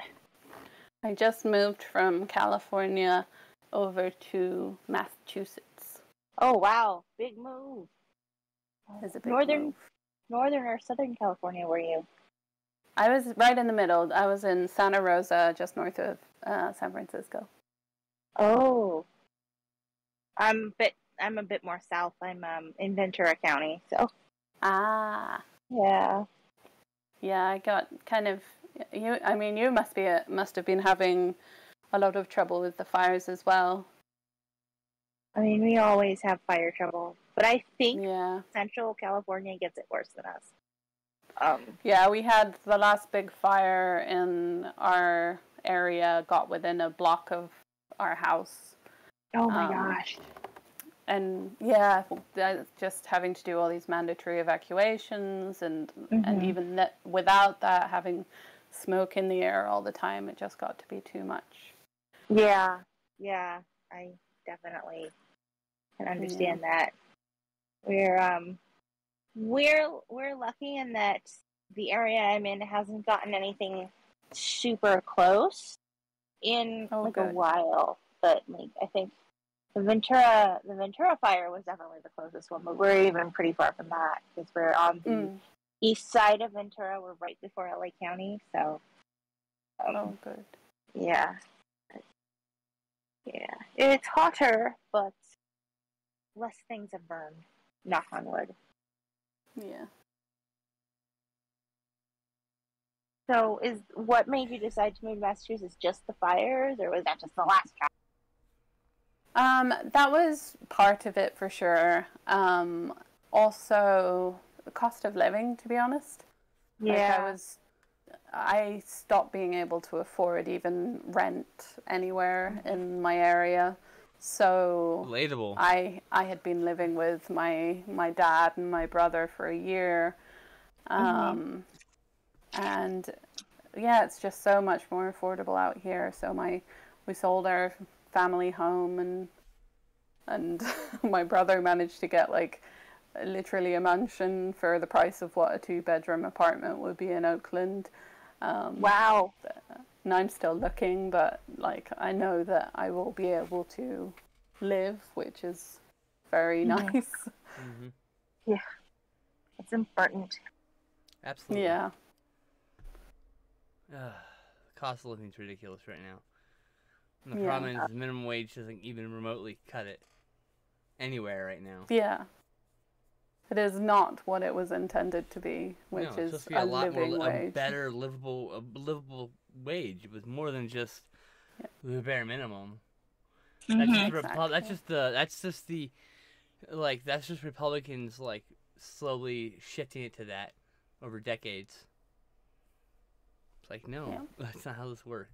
Minimum wage should be $30 right now. And I'm not kidding. Everywhere. Yeah, no. Without Yeah, exception. it should absolutely be enough. Going up. Including waiters and wait staff, because that shit that they get fucked over a lot. hey, here's $3. You get $3 an hour, but you get to keep your tips. Except the IRS gets to take some of that shit. So you don't really get to keep those tips. There's no guarantee you're going to get those anyway. Sure. And like, Yeah, and I also... Oh. What was that? Sorry, go ahead. Oh, I was just saying, some parts of the country, it's not 20%. Like, when I was in South Carolina, it was like, you were lucky if you got $2. Yeah. Yeah. Go ahead, sorry.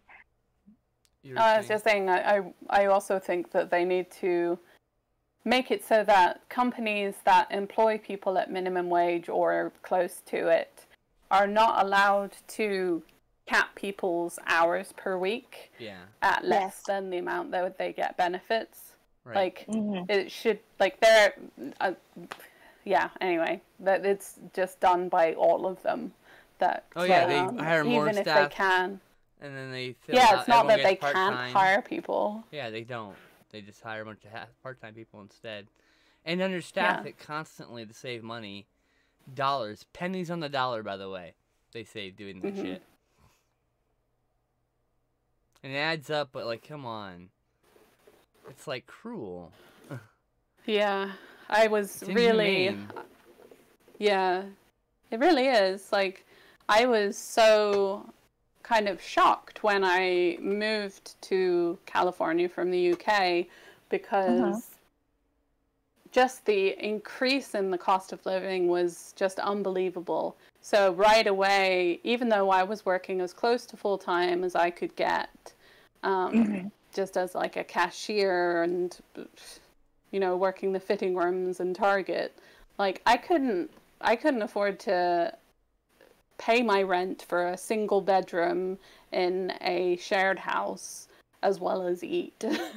Like I was like, you know, foraging in the garden for greens. It was unbelievable. And then to have to like pay healthcare on top of that is ridiculous. Or car insurance or car payment or both of those things or electricity. Like, or medications or whatever, like it really starts adding up. Makes a difference. Don't forget gas to get to your job. Yeah, not including gas and repairs and whatever, because you have to do maintenance, change the oil and wiper fluid and things like that, you know. Yeah. Maintenance. And then like not having a car just makes it so difficult. Like I was without a car for the first few years that I lived here, and I would take the bus to work, and because that's that was what I could get that would actually help me afford to live. And I was going 2.5 hours each way every day. Yep. I was just like in tears at the end of every day. Yeah. It was the worst. I totally fucking relate to that. Like totally. That's how it was like near the end of like when I was still, like, that was 10 years ago. Me and my wife, I was at that point where I was just, like, barely making it by. I'm riding the bus to work to save money, and it's just, like, I was like, this is not it. Whatever this isn't it, you know? Yeah. Fuck. Yeah, there's this weird kind of idea, it seems like here, that people have to be punished out of poverty, like that's gonna help. You just take your belt lashings until you can get out of it. Like, that's so silly. Yeah. And then they keep moving the goalposts on poverty. So like, it's just an excuse to be cruel. That's all it is. Yeah, it really is. Sorry, I didn't mean to just steal your thunder there, because you were actually probably making a salient point there. No, but that's exactly it. The point is kind of this feeling of, so that some people can feel superior and watch others suffer.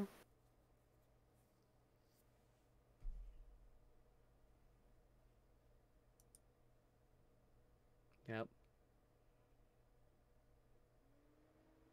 It's just, and that mentality, I suffered, so you should too, which is so weird. It's like, why? Why should I have to suffer the same as you? I don't Right. need to What? suffer the same as you. I'm suffering in other ways, like. Yeah. Like- It benefits everyone if less people suffer. Right? Like, you should want me to suffer less. You should want other people to suffer less. Like, Yeah. you should want good things for other people. I mean, hello. The problem is capitalism has pit us against one another as some sort of, like, rat race type deal. Yeah. The world's weird and stupid, and I hate it. I agree. And that was This saying is that why- in the 90s, and it's just been gotten worse and worse and worse. Like, shit. This is why I'm so drawn to, like, living in a hole in the ground, basically, and just I want living community, the life though. of I a want to little live bird. in a commune, I think. I think that's what I need. I need to live in a commune. Instead of a hole in the ground, A a rock. bigger You hole must with be my lots of neighbor. people living in the hole. You know? Like, what I always want to do is take a missile silo and refurbish it. And turn, you know how, like, they have that whole, like, part where the missile is? Keep that open and turn it into, like, an atrium. Like, a whole thing is for a big, like, garden. From top to bottom. That you can walk through. Because there's platforms, walkways all the way around. That was always been what I wanted to do. I don't have the physical capability of doing any of that because I'm disabled, but that's what I wanted.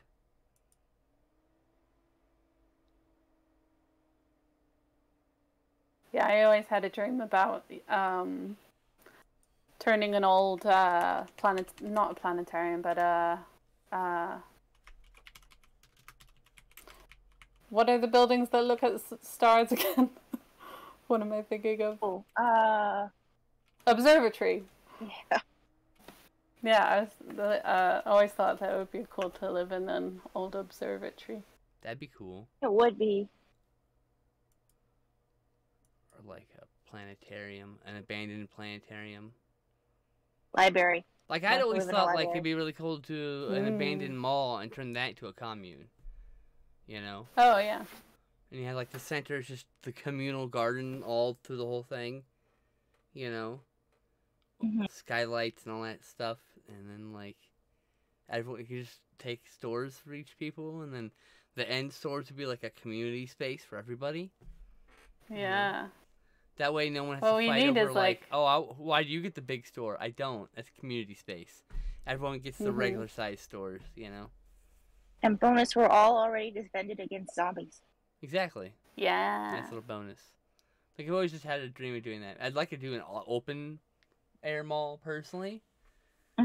Just because then I don't have to worry about cleaning skylights. I can just have the garden out. And we just got You always just knock out the ceiling.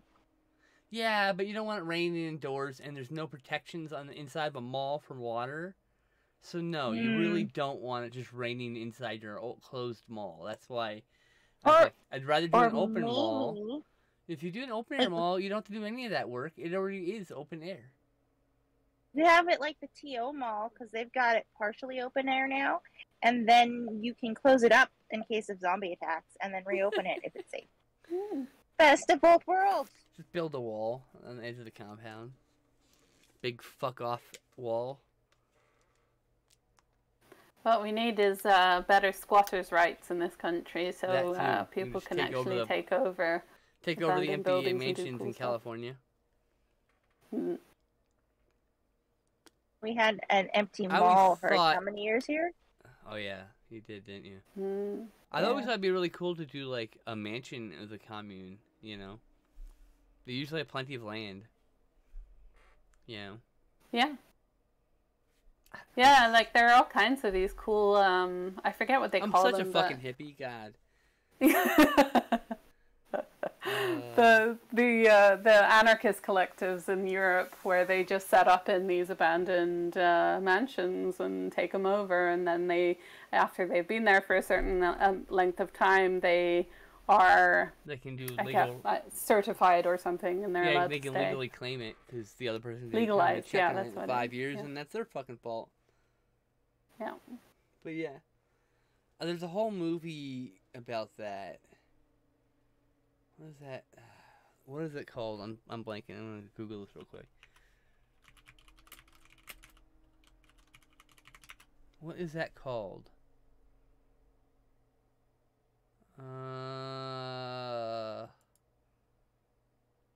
That's a lot of movies.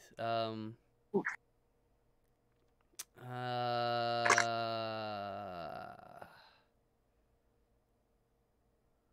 Da da da da da da da da da da da. Da Da, da da. da da da da da da da da da. Da. Ba ba da da da da da da da da da. Da-da. Sorry. I'm not gonna find this, am I? I am very, Not. very much enjoying the depth in this drawing that you're doing, Tashara. You. It's definitely not that movie. Nope, that's not that movie either.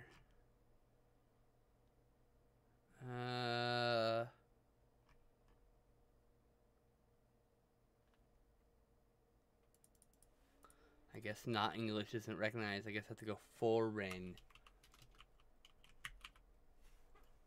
Already.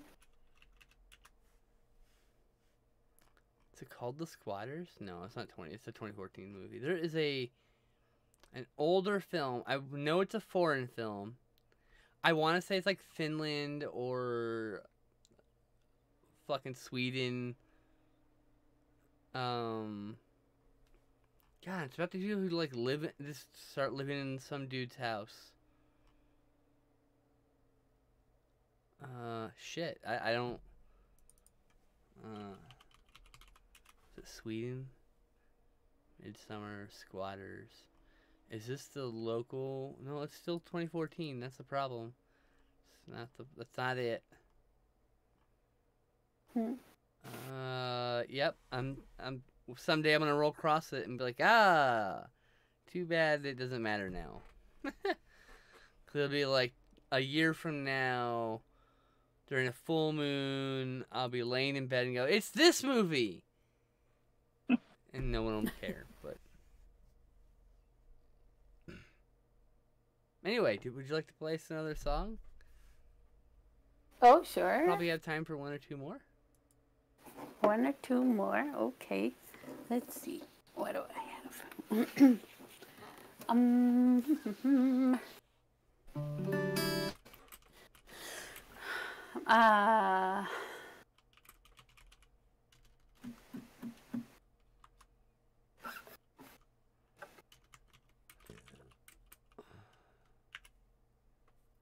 All right.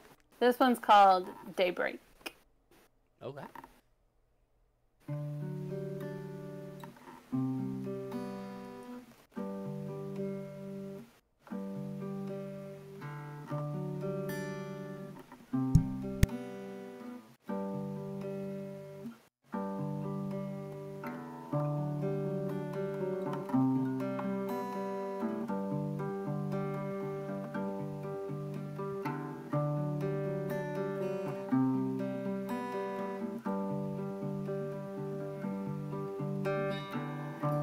Suddenly,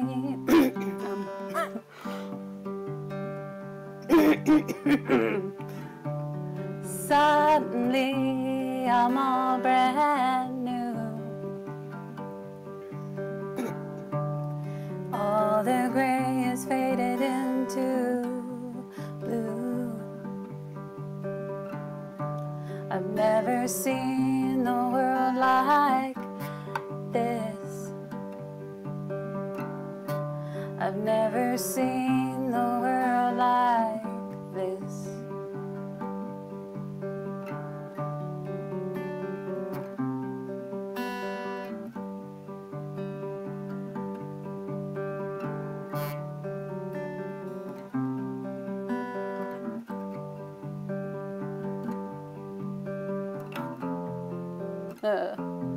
Times will change and the day will break. Your times will change and the day will break.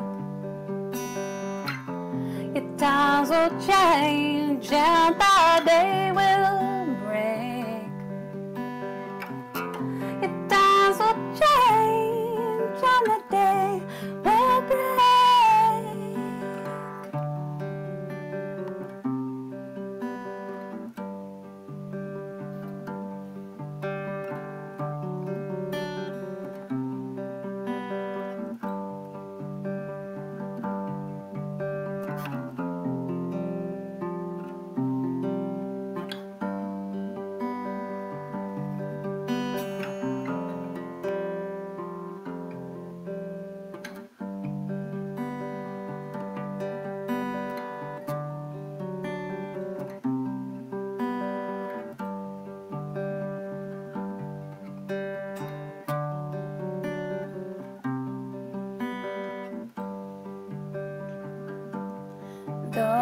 those blue eyes, so familiar. Oh, what a spark to jumpstart my heart. These days are so lonely, I think of you only. These days are so lonely, I think of you only. Whoa, whoa.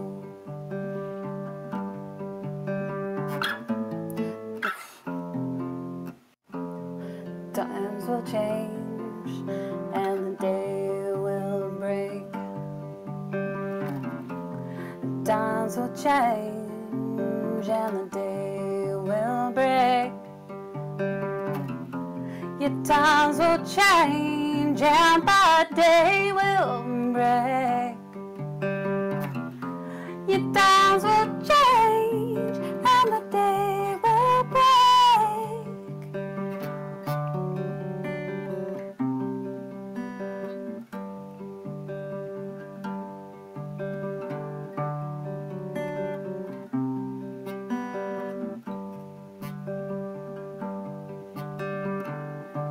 Whoa, whoa.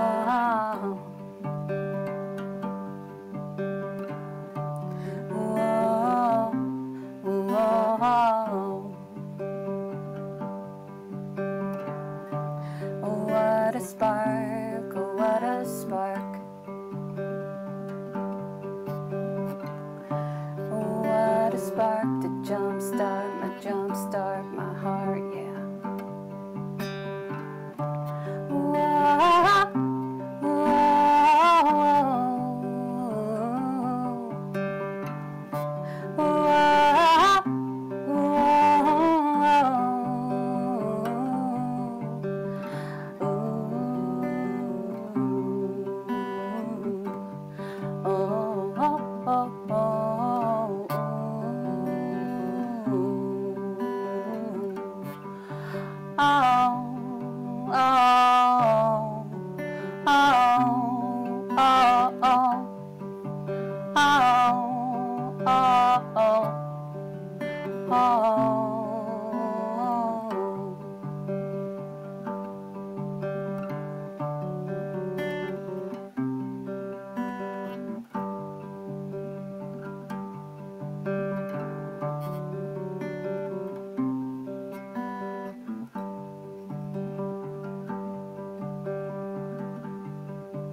That was really beautiful. Thank I you. was muted, and then I just got quiet, and I was just like, I zoned out. The music's great. I'm sorry, I didn't mean to have that, like that reaction. I just my brain just went music, long tunnel. I was in a place. The music was Yeah. carrying me places. Unfortunately, I didn't come back in time to cheer appropriately. I apologize. It's wonderful. You're I love good. all your music, by the way. Aw. I really do. It's so good. I wouldn't hear you here gushing about it if it weren't true, because it's just not how I am. You know? If I don't like something, I just don't say anything about it. Can't say nothing nice, don't say nothing at all, right? Like, I live by that. For the most part. Yeah. Sometimes you gotta talk a little shit. I mean, you know how it is. Especially with Sharknado. Then you Fuck talk a lot of Sharknado. shit. Don't even get me started. You bitch. Don't get me started on a 25-minute argument about Sharknado. Do you want to play us like another song and then maybe a redo of Legend of Lonely George? That's not Ballad of Sure. Lonely George. A friend. Oh hey! Thanks for the follow. Yay. So yeah, absolutely. Whenever you're ready, I'll mute myself. Okay. So I'll talk over your music.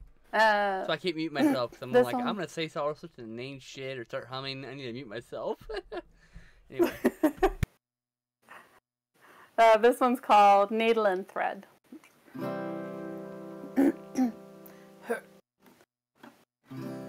I'm so broken inside. Now I've awoken a child bride. Tattoos of secrets cross my skin. The sordid story of my old twin. Oh, Papa, please protect me from the needle and the thread. Oh, brother, please save me. I don't want to forget.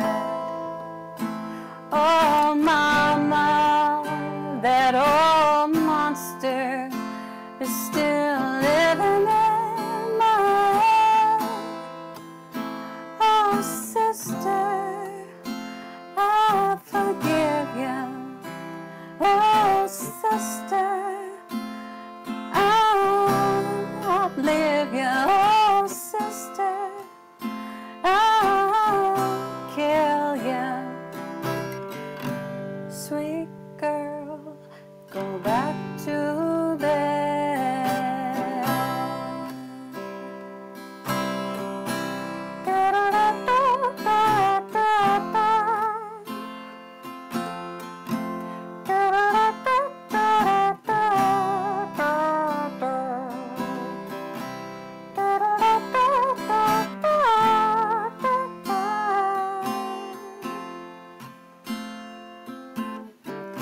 Bouquets of roses around my wrists.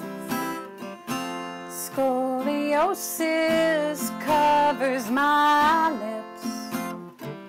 You carve me up like a hair with a wire. The sordid stench of friendly fire. Oh, Papa, please protect me from the needle and the thread. Oh, brother, please save me. I don't want to forget. Oh, Mama, that old monster is still lying in my bed. Oh, sister, I forgive ya. Oh, sister, I'll outlive ya. Oh, sister, I'll kill ya. Sweet girl, lay down your head.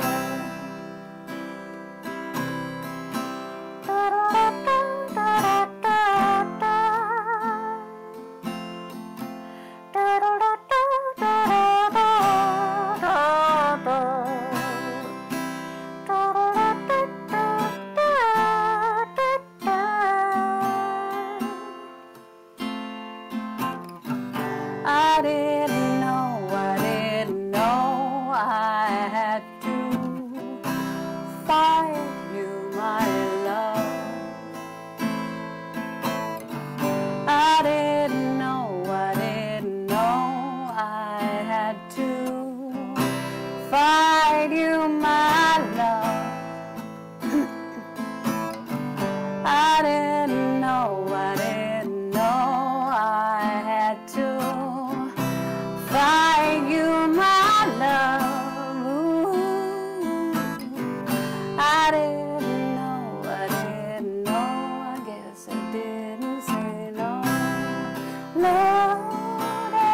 back to bed.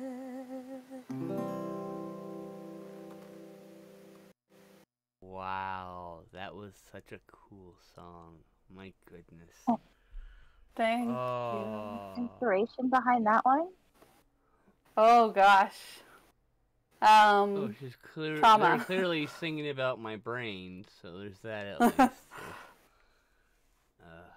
Yeah, that was a song when I was trying to write about something else. It just kind of vomited itself onto a page. What happens? Oh, I've had Same that. Same things when I write. It has to come out. It's just an immediate. It is like vomit. It's like an immediate expulsion from your head onto a surface to be read, like, or heard, or whatever, right? Like, yeah. That Like, was why? fucking great. That was an incredible song. I was, yeah. That's the one we had talked about previously. Yeah. Yeah. I was curious about asking about that song, but I didn't want to make you uncomfortable, and then you just kind of chose it yourself, so it worked out. And it's like, yeah. Wow, that was. I'm like really high, so the music feels really good. Like I feel like when you're singing, like it feels like you're rubbing my shoulders. It's like. Aww. Like, it's how my synesthesia, like, works. Like, I feel like you're touching a part of me with your music. Aww. Physically touching That's me. good. Yeah, it feels wonderful. In a good way. Not in, like, I don't mean, like, in a sexual way. I mean, like, just in a, like, a hug, like, when you're hugging on to somebody, or you, like, massage your shoulder, whatever, you know, some silly friend stuff. It just feels really nice. Hugging my buddy. Yeah, basically. You're hugging me with a song. It was good stuff. Aw, that's good. And I appreciate you. Thank you. You want to take us?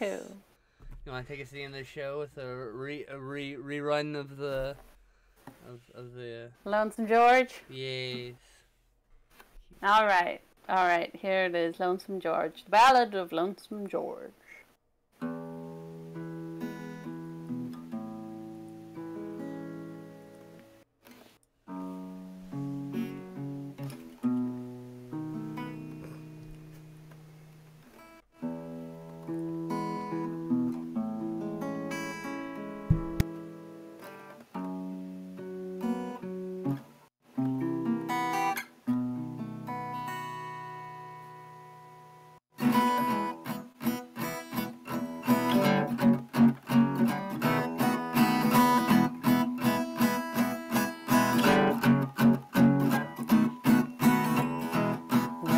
Just a young tortoise, I was blind to the pleasures that life brought us. So all my friends went on dates and found themselves mates. I always said no, I'd rather take it slow. Ba-diddly-doo.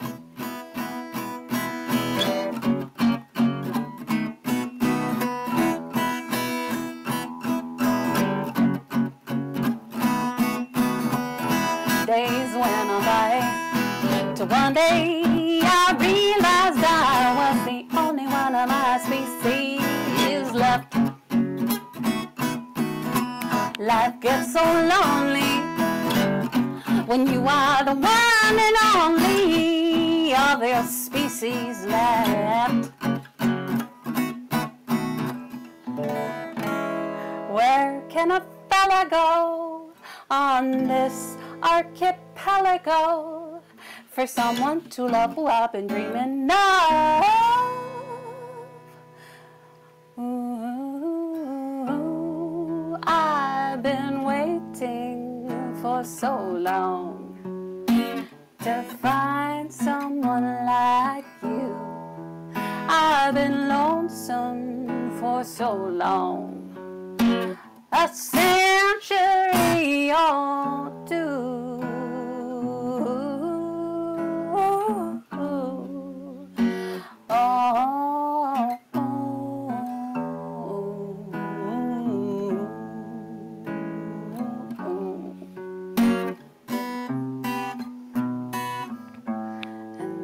they might laugh at us, I don't mind, no. 'Cause on this Galapagos paradise, you're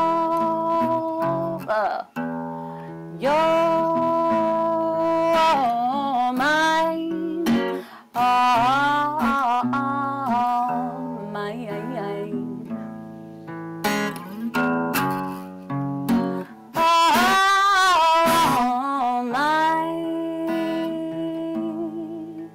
Oh, mine. Oh,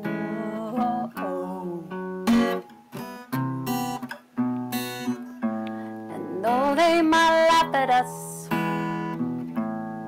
I don't mind, oh no, no, no. I'll stick out my neck and say with a grin, this is the happiest I ever.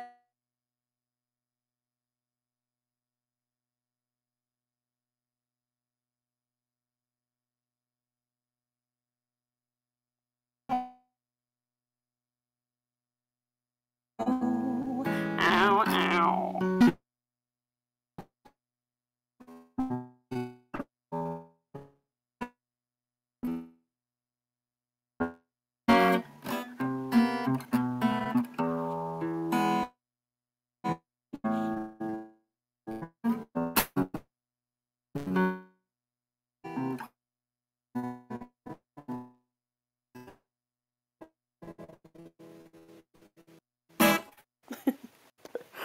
There it is, Ballad of Lonesome George.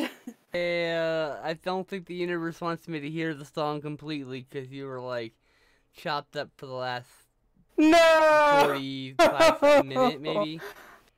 Yeah, it's like, well, no. that's just an excuse for you to come back at some point. Which we'd love to have you again, of course, because this was a lot of fun. Yay. Yeah, this It was has awesome. been a lot of fun. Thank you. Thank And, you so much for having me on. Yeah, thanks for joining us. I'm so glad you could do this because I just really appreciate it. I wasn't sure this was gonna work. We were having all those tech issues, and then finally the magic button fixed it all, and here we are. Like, Except for my crappy Wi-Fi. well, no one can control that. That's the mysteries of Wi-Fi. You know. It is. Hannah, One day, Ethernet cables. do you have an Instagram I can link you to, like, when I post my art, like, when you say inspired by? Well, so I have actually the Instagram that I use most is Pet Door Show, which is for the radio show that I host on ShadyPinesRadio.com on Thursdays, 2 to 4 p.m. Pacific time. But yeah, right so there. if you send me anything there, I will see it. They just slip that shit in the conversation like a goddamn pro. Fucking yeah, that's what I'm talking about. Where would you like me to link to? Like, so Django Moves to Portland is also my band's Instagram, so you can link to there. I haven't quite figured out like my solo stuff, what I'm doing. It's yours. Should I You just roll say, with it. inspired by Hannah in Django Moves to Portland? You know or? what your Instagram would be perfect for? All your travel log adventures. You know how you have all those Yeah, posts? That's true. You should that'd take be all those awesome. posts and put them up on Instagram. Yeah, talk I about them in the should do past that. I do instead have of- an old one that I used to have for myself, so maybe I'll pick it up again. Because that's the But, perfect thing. yeah, if you just say I'm just going by my name, Hannah Werdmuller, for my solo stuff at the moment, so that'll do. But I'm so glad that tortoise has come out of It's so 2 days. cool. It's like genuinely so so cool. cool. And that music note with all its folds, oh Right? my goodness. Like, we know how to have fun here. That's all Yeah. I'm saying. Art was made here.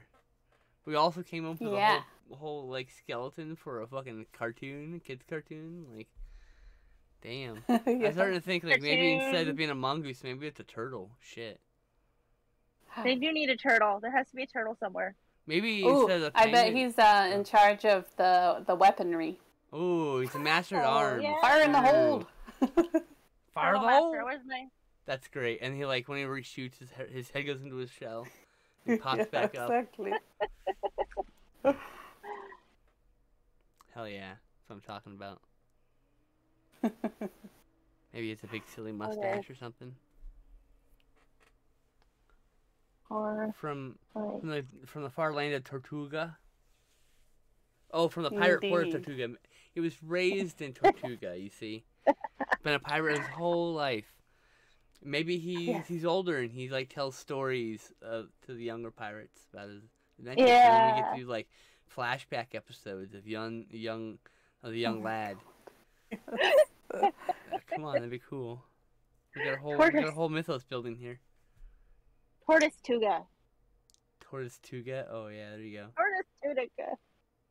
That's why you gotta come back, Hannah. We gotta continue building this concept. Yeah.